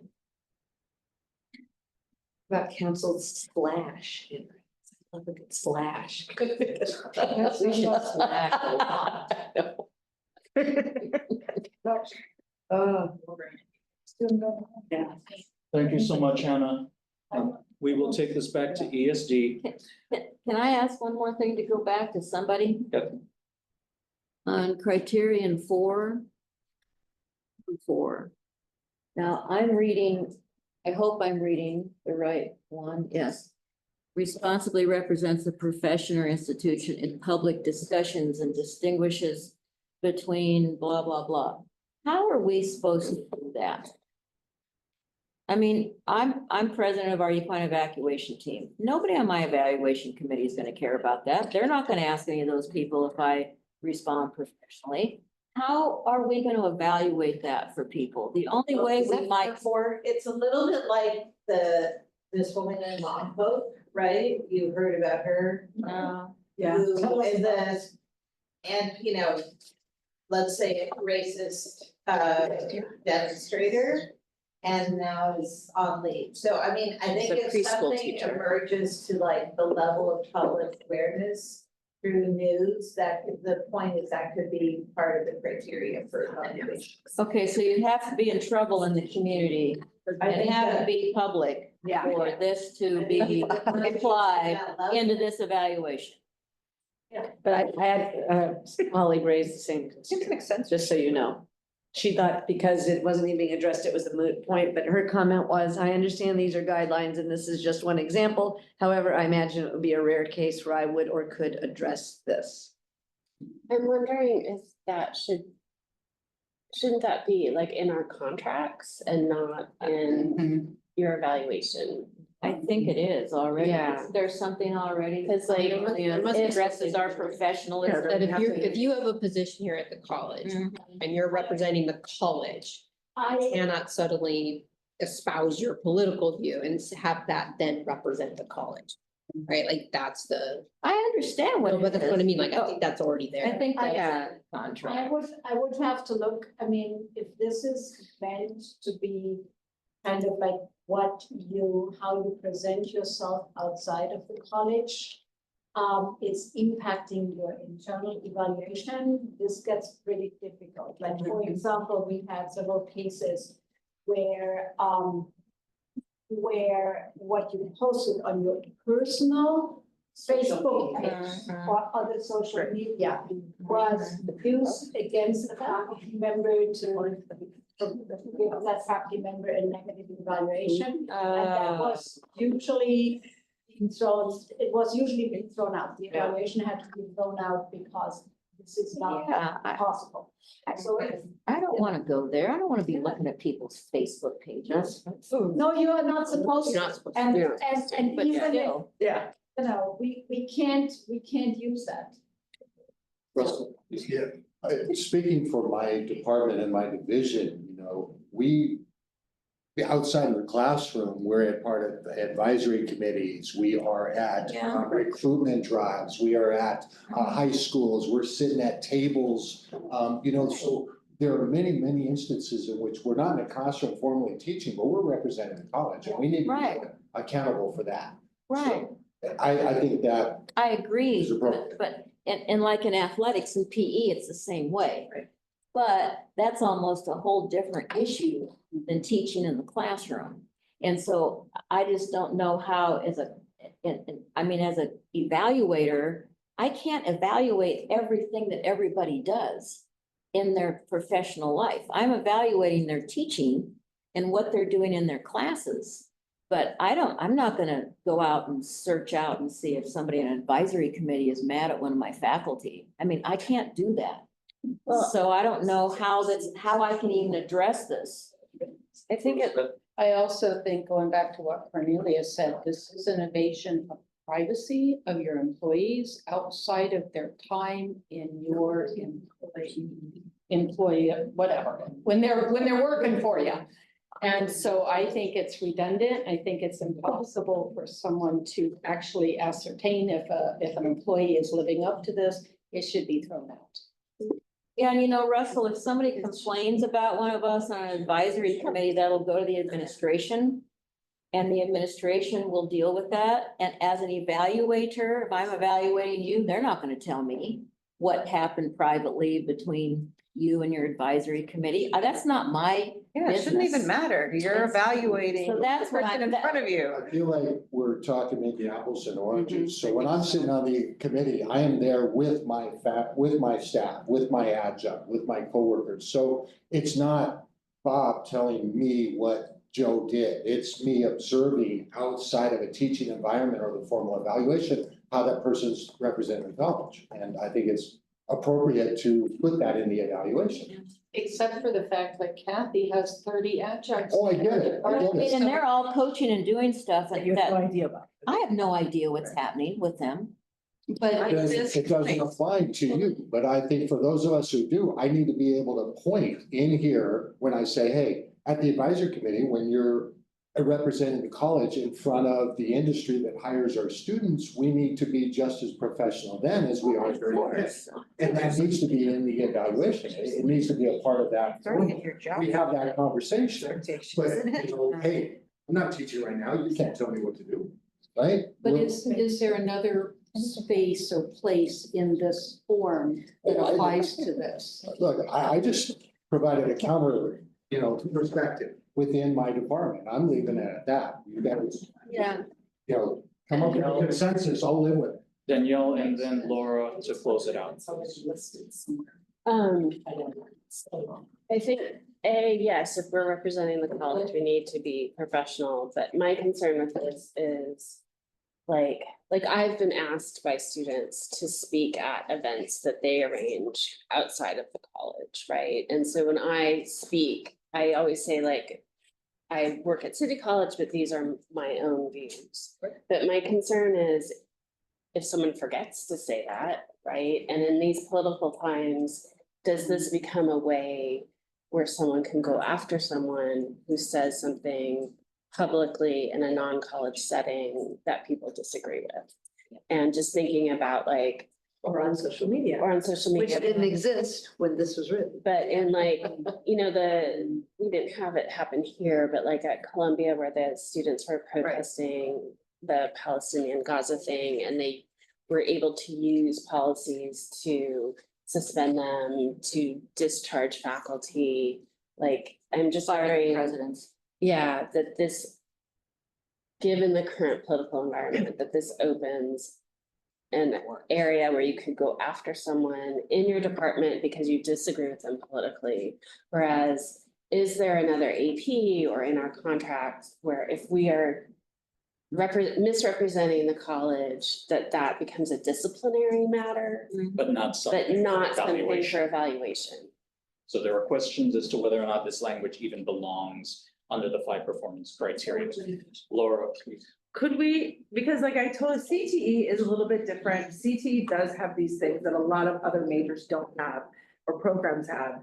Could we just put at the end as needed so that if it pertains to that, you can address it?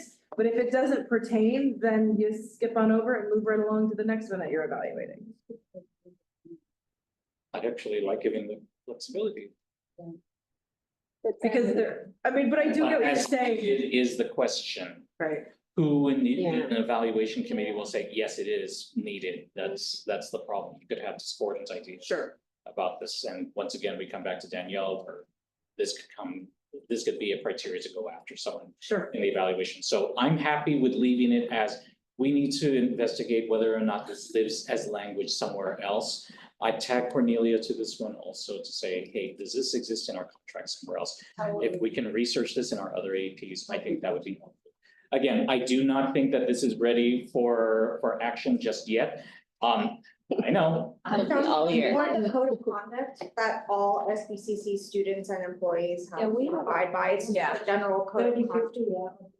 Yeah. Code of conduct. Yeah, there is. So that's a blank, right? So that's basically addressing code of conduct, right? So you, like, the cause could be that the faculty member adheres and follows the guidelines set and the mission statement of the campus, including the code of conduct, right? That's, And then it's more catch-all, and it's more to the essence of what this is trying to get at. The only other thing is it really should go back to the contract because, again, in these political times, we don't want somebody pointing out an issues that they think is a code of conduct issue and it's really not. And But the bringing code it of up here. conduct is really outlined in the AP, right? Like it's there, it's like numbered, I think. I can't remember how it's outlined, but. Yeah, but that tends to be like disciplinary issues as opposed. Not evaluation issues. Your evaluation, you know, and Oh, I that's see. where like I understand. HR gets involved and, Right. yeah. It seems to be a higher issue than one you'd handle with an evaluation. That's right, here, 'cause that's That's kind right. of what I think everyone's But I think it can be scary for some people, particularly probationary faculty, depending on what department they're in and what's happening, that you don't want something like this to really cause them to not be hired. Just like our 3-minute statement at the beginning of the session, someone else had to read it because the writer, the author didn't feel safe. That person's retired. If you could scroll up, I think I fixed the grammatical issue. But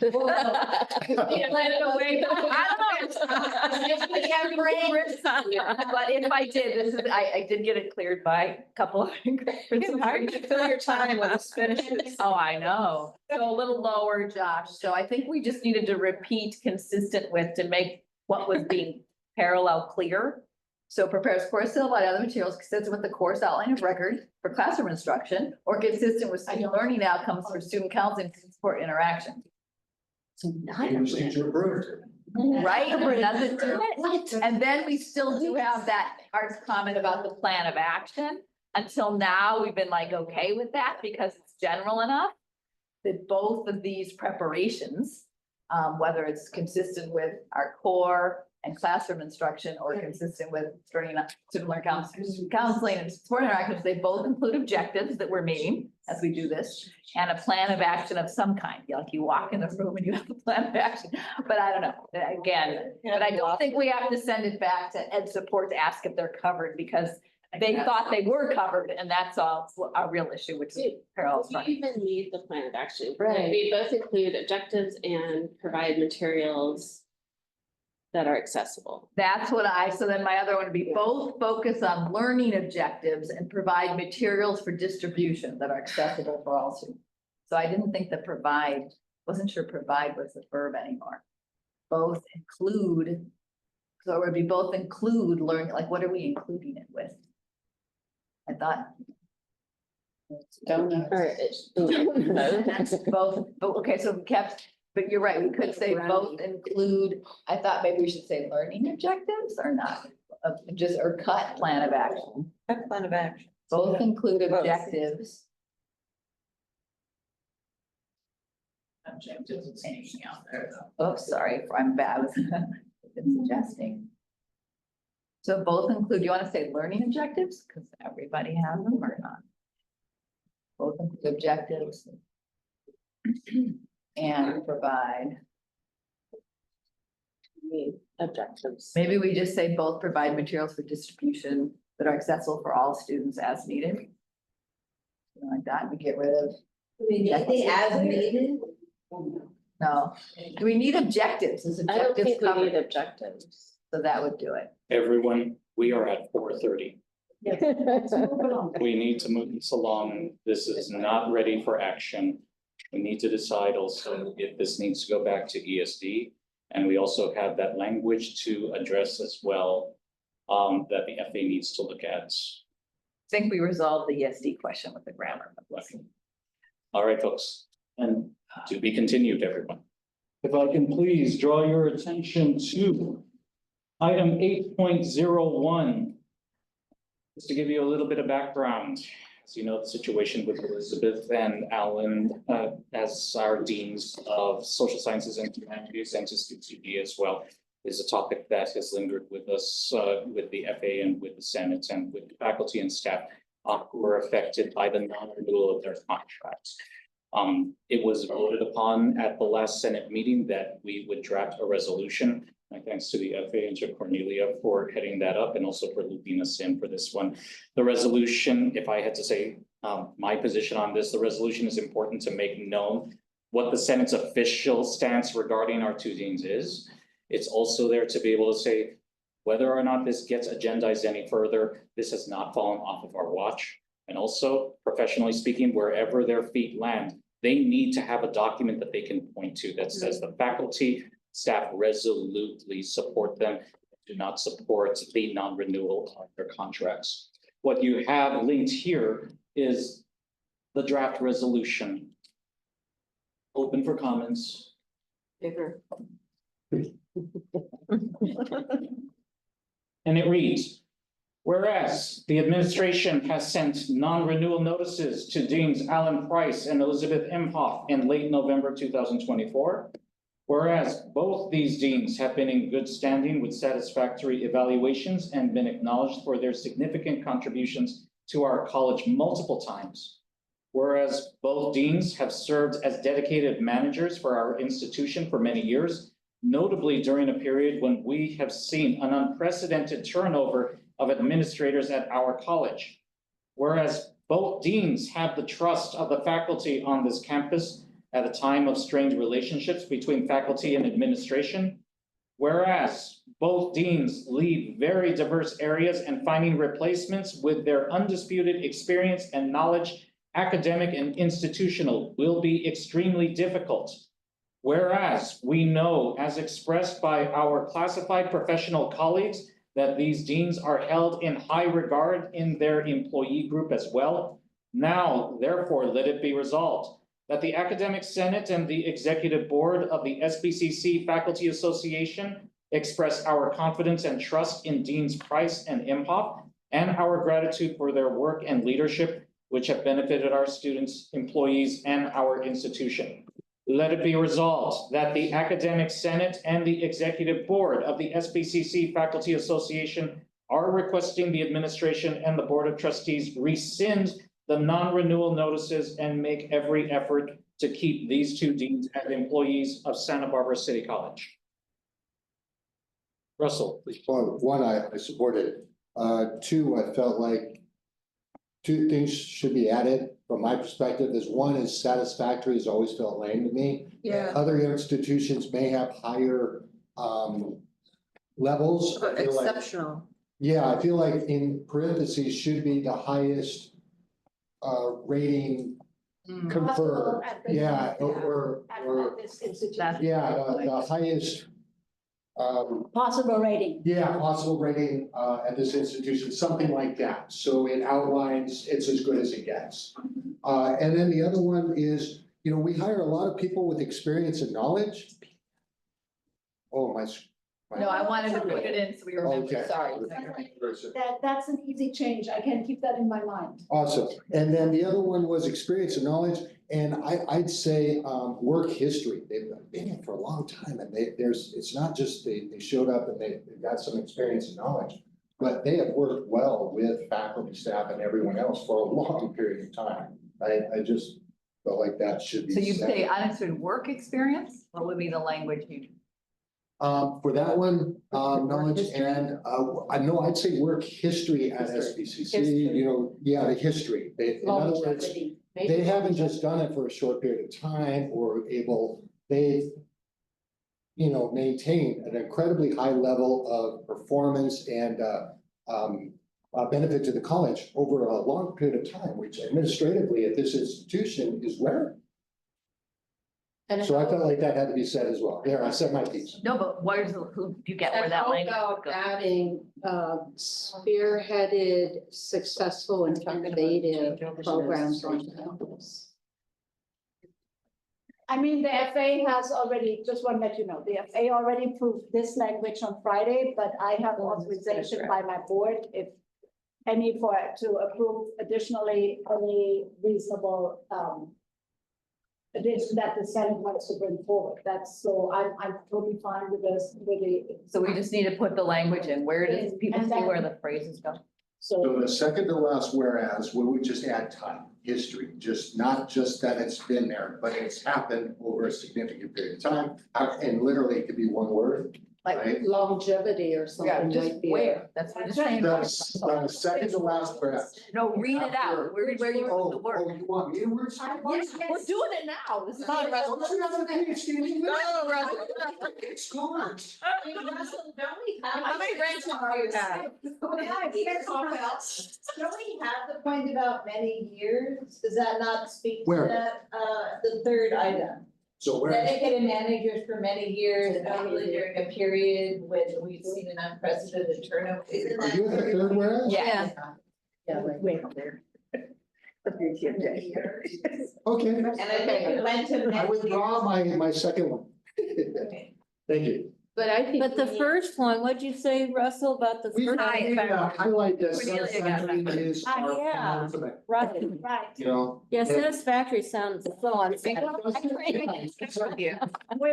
a parentheses that this is the highest level. Again, level if of we're gonna excellence. approve this now, we need to put the words on the screen. Yes, This is it. Put the words So, on the screen. Yeah, in the comments, fine, but it would just be after, satisfactory evaluations, Yeah, that- parentheses, the highest level of ranking available. the highest level of attainment, the highest. Of commendation, the highest level of evaluation. So after satisfactory parentheses, the highest.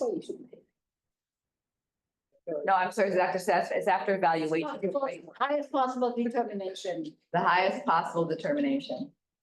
Where does it go after? SBCC. Perfect, at SBCC, yeah. Does it go after satisfactory or evaluation?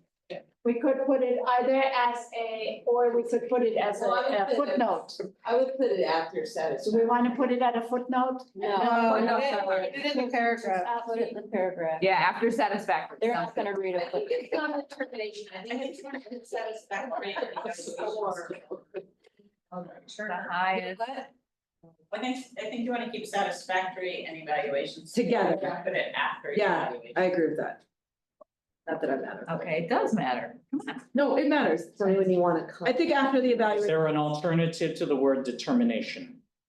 I just said ranking. Ranking? Well, what does the committee do? We don't rank. Assessment. The highest level of assessment. Yes, yeah. Highest level of assessment. You assess Okay. them. Okay, the so highest We're also removing addressing work history, address the highest evaluation rating we placed right here. We're moving this to right after satisfactory evaluation as well. Yep. Okay, so I don't think that we need this. Correct. Okay. Okay. All right. And Roosevelt? I think we need to include that they have spearheaded innovative and successful programs on campus. Where would that go? I don't know. Or do you need another whereas statement? There's don't do any more, you're not supposed to do any more whereas. Is there a place where? Well, the second one is talking about significant contributions to our college multiple times. I think that's, Under significant. that's the question, whether you need to So say more put- than that.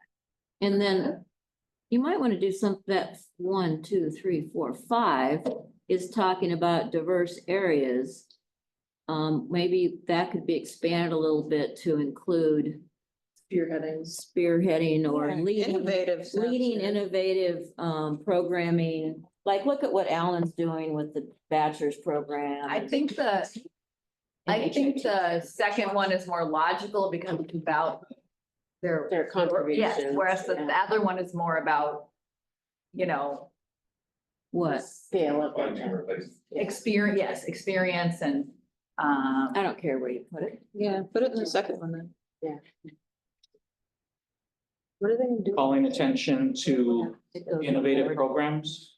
Josh will take. Spearheading innovative programs and initiatives. Yeah, I like that. a creation of. Creation of Learn about life. innovative programs and initiatives. Those are the magic. That applies to both. Right, yep, Very right. stubborn.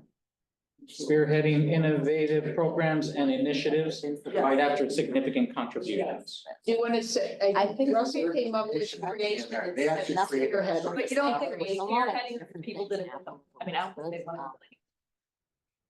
Alan. Spearheading, Oh, spearheading. You know what I mean? Right, yeah. I mean, it's not on their own, they did it by bringing people with them, which is even better. Right. Collaboratively. Okay, so spearheading. so it has been updated to read spearheading the creation of innovative programs and initiatives. Yes, because we got creation in that. Okay, not to beat a dead horse, because I think it's dead. But, So. do we need, well, no, but do we need to, I know what number 2 is doing. Do we need to emphasize anywhere that there is literally nothing documented? We don't know. But we don't know I that. don't know. I mean, that's. The HR is private. Yeah. We'd like to say that. Right. It's a good guess. It's a pretty good guess, right? Yeah. Are there any other recommendations? Any other suggested changes in wording? You want a comma? You ready for the comma? Oh, my God. Oh, no, Barbara. Therefore, let it be resolved down there, the which, before, the which, you need a comma after leadership and before which. I'm sorry, where is that part? End of that one. Now therefore let it be resolved, second to last one, end of the sentence, you need a comma after leadership and before which. After Unless you leadership. want to make it a that. Yeah. I think that usage is changing, Barbara, but. Yeah. Don't take it personally. We're so nerdy. Commas are tricky. Commas are tricky. Like leather. I just have one stylistic Little elbows. suggestion.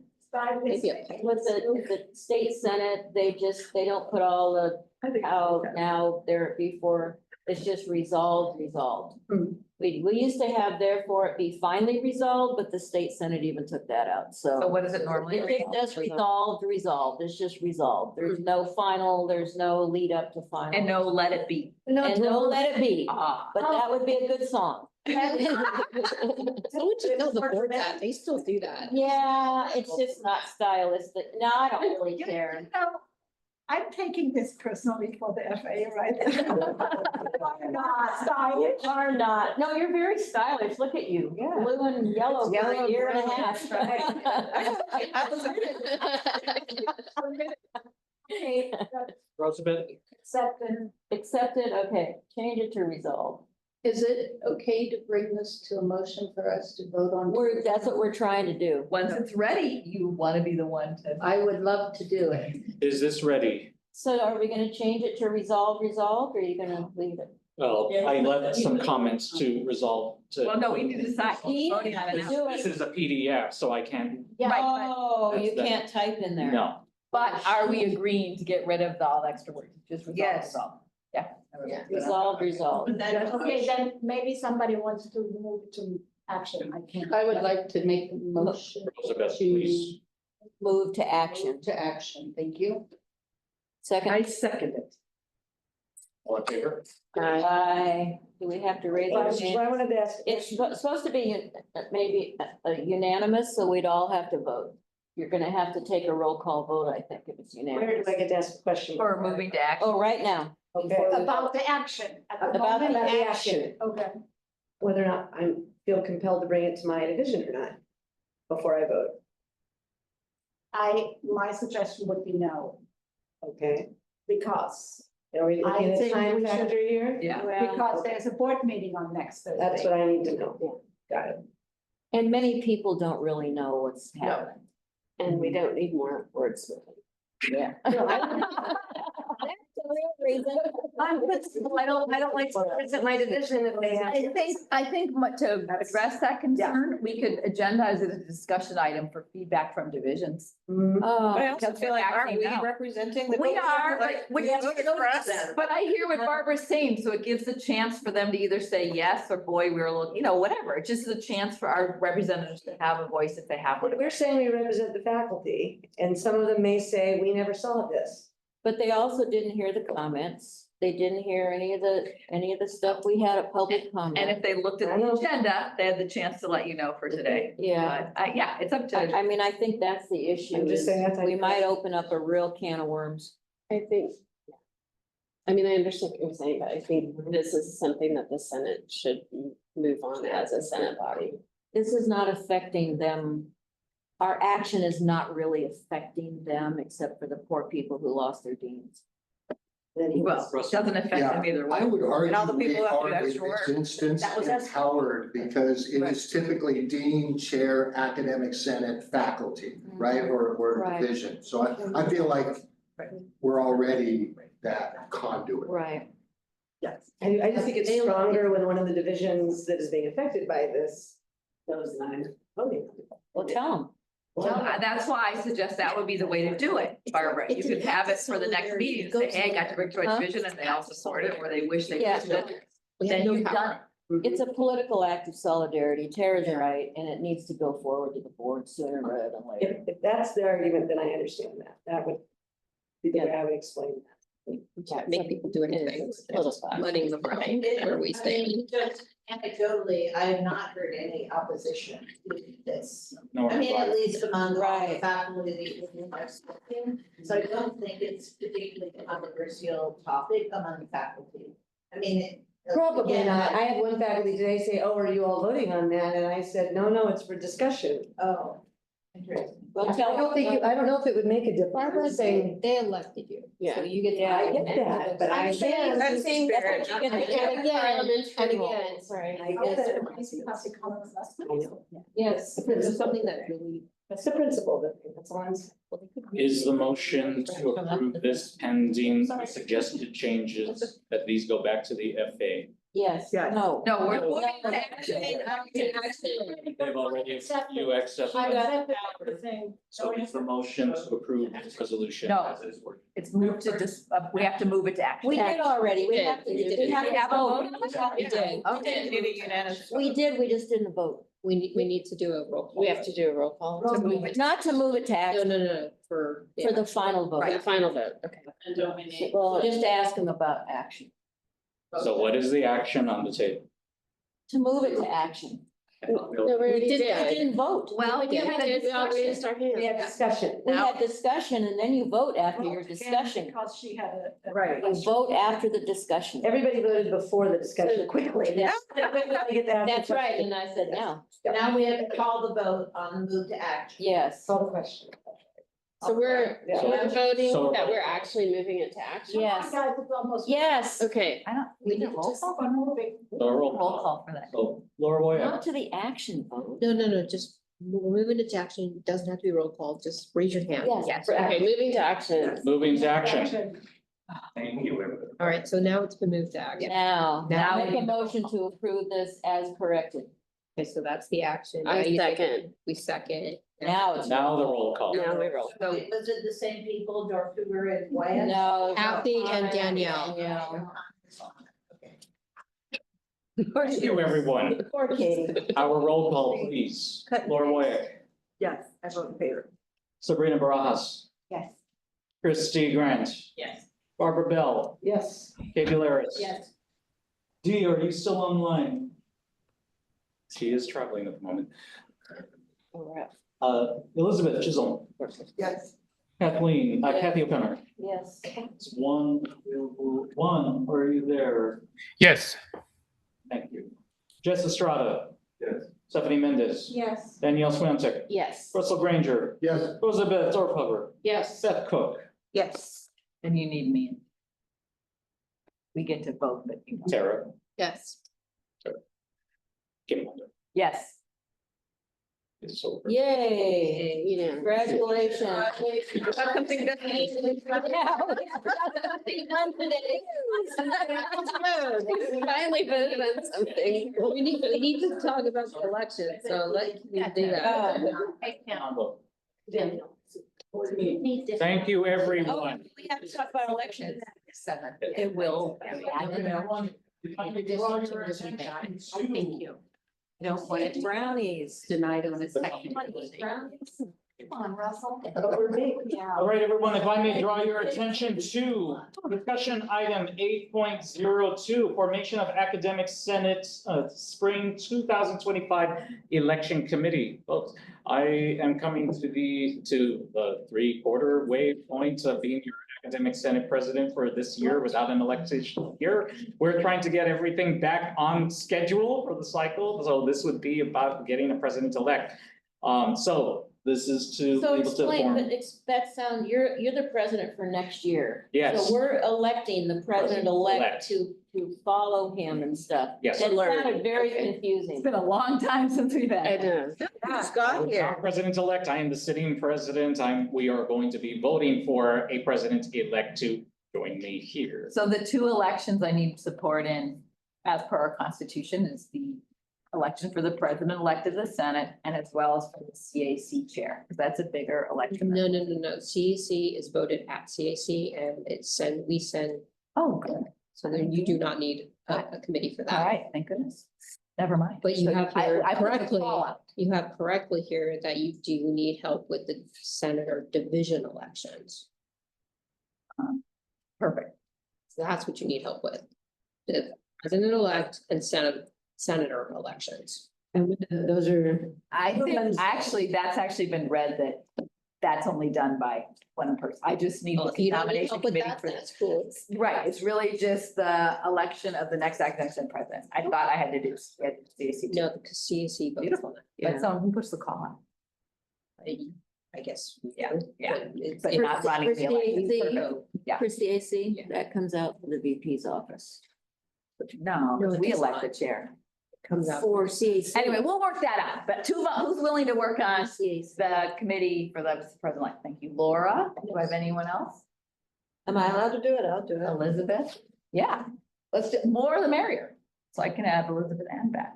I can make posters. We don't have. I'm not Okay. happy already. Thank you. I will, basically, you guys just look at the timeline, the wording, and I'll email you when we'll bring that hopefully for the next meeting. Criteria. Oh. It's a low time commitment. Yeah. Great. Thank you. Very well. So thank you, Laura, and also thank you, Beth, for serving on this important committee and for assisting Kim. Thank you. Good luck in finding a successor president. That's not, we just posted, man. Finding it involves everybody.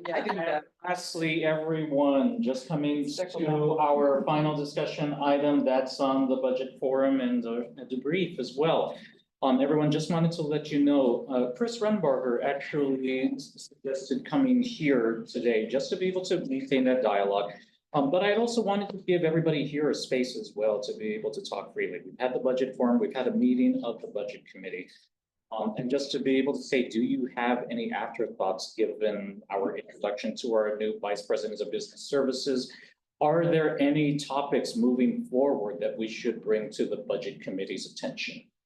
And looking on screen as well, so these were some of the important takeaways from the budget forum. One, that there is no anticipated funding increase for 2025, 2026. There is some opportunity for modest student-centered funding formula revenue growth in the 2026, 2027 year, but only with 2 consecutive years of FTES growth.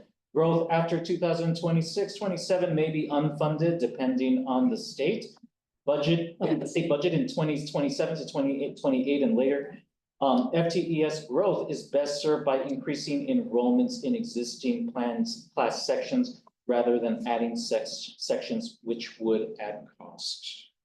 Laura, please. I would just say I was pretty impressed. He fully understands, unlike previous employees, or maybe even existing employees.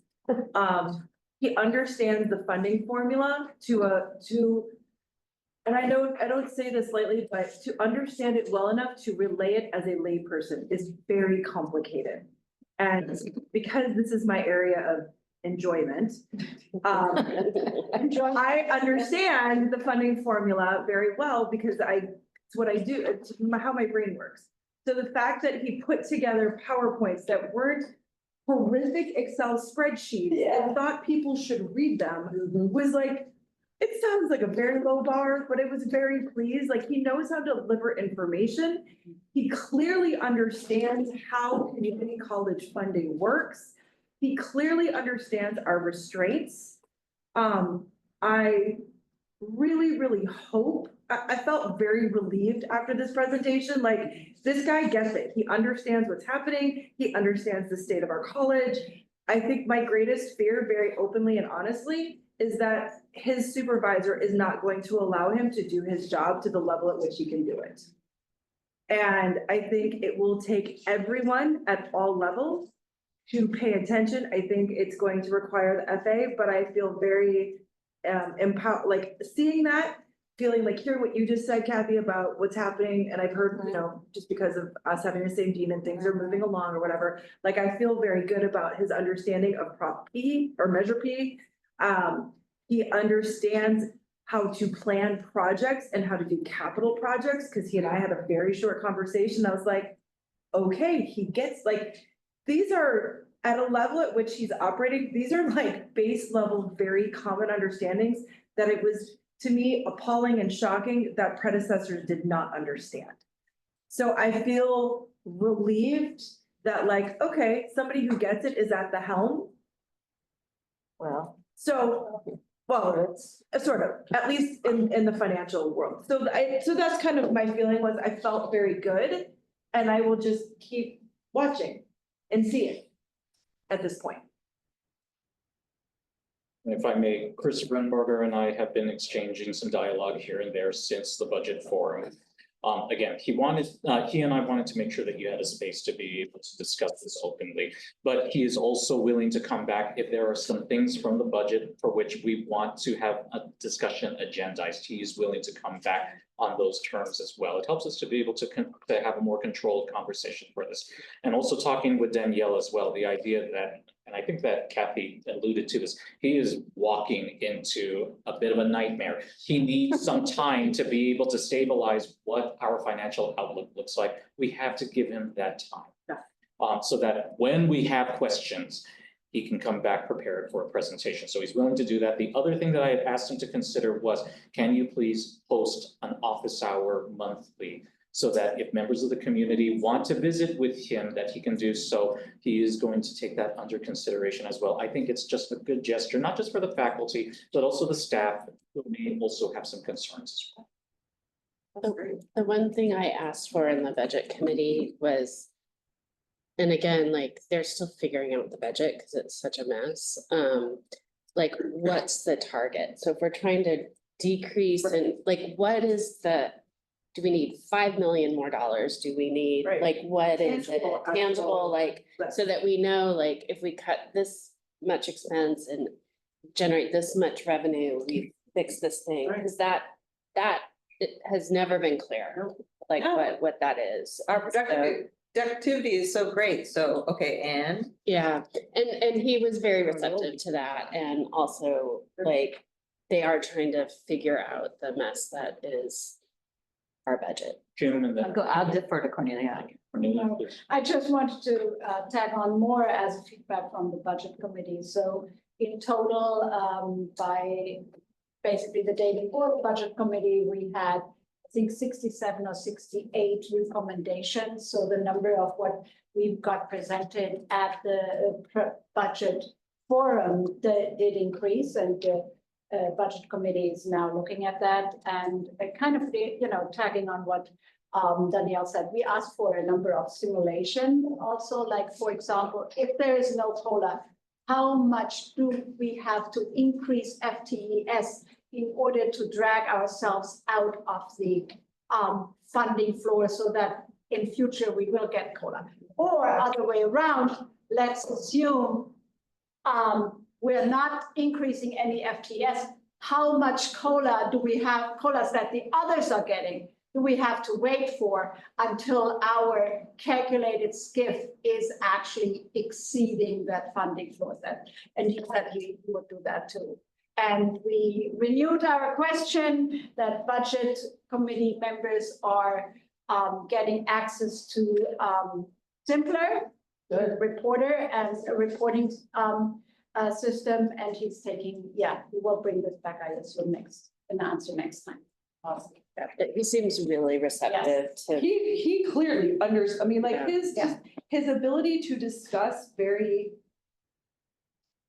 like plainly, and he gets the numbers. And because, he used Simpler at Oxnard, he is familiar with the accounting system.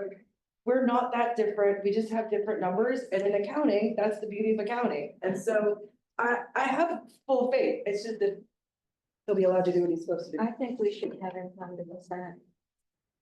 I think more faculty need to understand more about the budget. Yep. And what all those calculations are that you're talking about, and Cornelia's talking about. We just need to have a broader knowledge on this campus. Jim had suggested that too. The faculty need to be educated about it. I think it's time, because we've been shut out for so long. Yes. So, I think it's. but I know he's busy too. Christy, and then Russell to close this out, please. I feel like for me, the jury is still out, because I feel like he communicated well. And it doesn't seem, from last year, this huge deficit, and then every few months something changed, and there was more money, and it's always better than the gloom and doom that was predicted. And yet we still can't get anything funded. We can't get any faculty. We can't. So I felt like he didn't promise anything. He didn't provide any real forecast, except that it's still kind of bad. And we still aren't gonna get anything funded and aren't gonna get any new faculty. And so I don't, for me, there's a huge disconnect with the budget, with reality, with what we're told. It just seems like the purse strings are held really tight. And so I'd love to think that changing one position is gonna change that, but I didn't get from the presentation that anything's gonna change at all. And I haven't heard how those huge sways in different numbers from last year have impacted us in the future at all. Or how those are gonna continue to impact us. All I hear is no, no, no, no, no, and there's no money, so. Russ. Yeah, so what I heard was a willingness to answer our questions, as I heard. And so I'd like to throw out, because he seemed more than willing to come back to the Senate and make a presentation. My question was, he mentioned, how is it not profitable to fill another class, right? He actually he alluded to, and I would love to hear a presentation, because I'm gonna talk to all of my faculty that why, we've got 35 students, they want this class, we have a teacher, I don't get to offer it. So I would love to hear the financial reasoning behind that, so. That's actually a really good, and he could do that in about 10-15 minutes. That would be a really good presentation. Improve the structural deficit. Yes. Yeah, Not really that's- ever had that's that. key. But are we here to provide education for our students or not? I feel like we are not anymore. It is I would say- I would say a the financial big component. question that nobody has asked is what is the priority of our superintendent president? What is the Exactly. philosophy? Exactly. What is her vision? What is the philosophy? I will say Turn away students. at the budget committee, I named it. I was like, here's the elephant in the room. Are we talking about program elimination? And Yeah. and We are. the administrators had panic attacks and didn't want me to even state that, but I think that should be we should be prepared for that. Why do you fire Alan Price if you're not gonna start gutting CTE? Because those are the most expensive programs. They have the And they're the hardest smallest, ones to find. smallest class sizes, most expensive equipment. They are the ones in the most demand, if we think about what Needed for our students needed, but like. They are the ones Nursing, forced the support easiest for way many to like balance the deficit is to axe these expensive programs. Prettiest. Studio art. Part of that campus You know. as well, like the. yeah, So lots by- I think people should just have their ears out for that as a possibility. That's been on Talking the about radar, this. yeah. and then we We'll bring it back. Bring it back, yeah. I was just on the. We should ask him for an actual date, so because we're gonna get busy with other things are gonna come up. Schedule him in, so then he has a deadline of when he's supposed to provide us with an update and make him accountable to us, because. I mean, I know that I'm new and maybe I don't know anything, but I was appalled by the way. Other people in meetings were rolling their eyes at us when we would ask questions, like Danielle would talk about the classrooms and wait a minute, we're in these classrooms, and. I honestly, as a newcomer, I was like, oh, what is this? How is this representative or governance or any of that? So, yeah, so disrespectful. So I think that we should be optimistic, but also say, we would like an update on where you are. You've had this X amount of time to evaluate the situation and to look at, what the numbers are, what your job is and what you see. And we would like an update at this day. Roosevelt. So again, as we were told today, that we're more productive than we've been in a decade. Yeah, because our enrollment is. And- We have enrollment. Because we cut enrollment, that's how it got up. Sorry, these It's in fact numbers have more. been thrown at us time after time after time. What do we really believe? Can we really believe and trust? So if he could address what this productivity means for our campus, and what's that mean for funding? Then let's bring him back, everyone. Everyone, we are at time. Can I have a- make my motion to adjourn? Yeah. I second it. We're all in favor. Well, I'm drunk. Take red cards and stuff, we can need them. Yes, absolutely. Oh. It's a AI. Just one Spanish money. Yeah. Hey, brownies, anybody? I don't know. Top right. The AI? Yeah, it's taking notes. I also. AI is stupid and. Well, no, the reason I'm asking. Thank you though. You stopped? Thank you. Who wants brownies? Somebody? Who has students?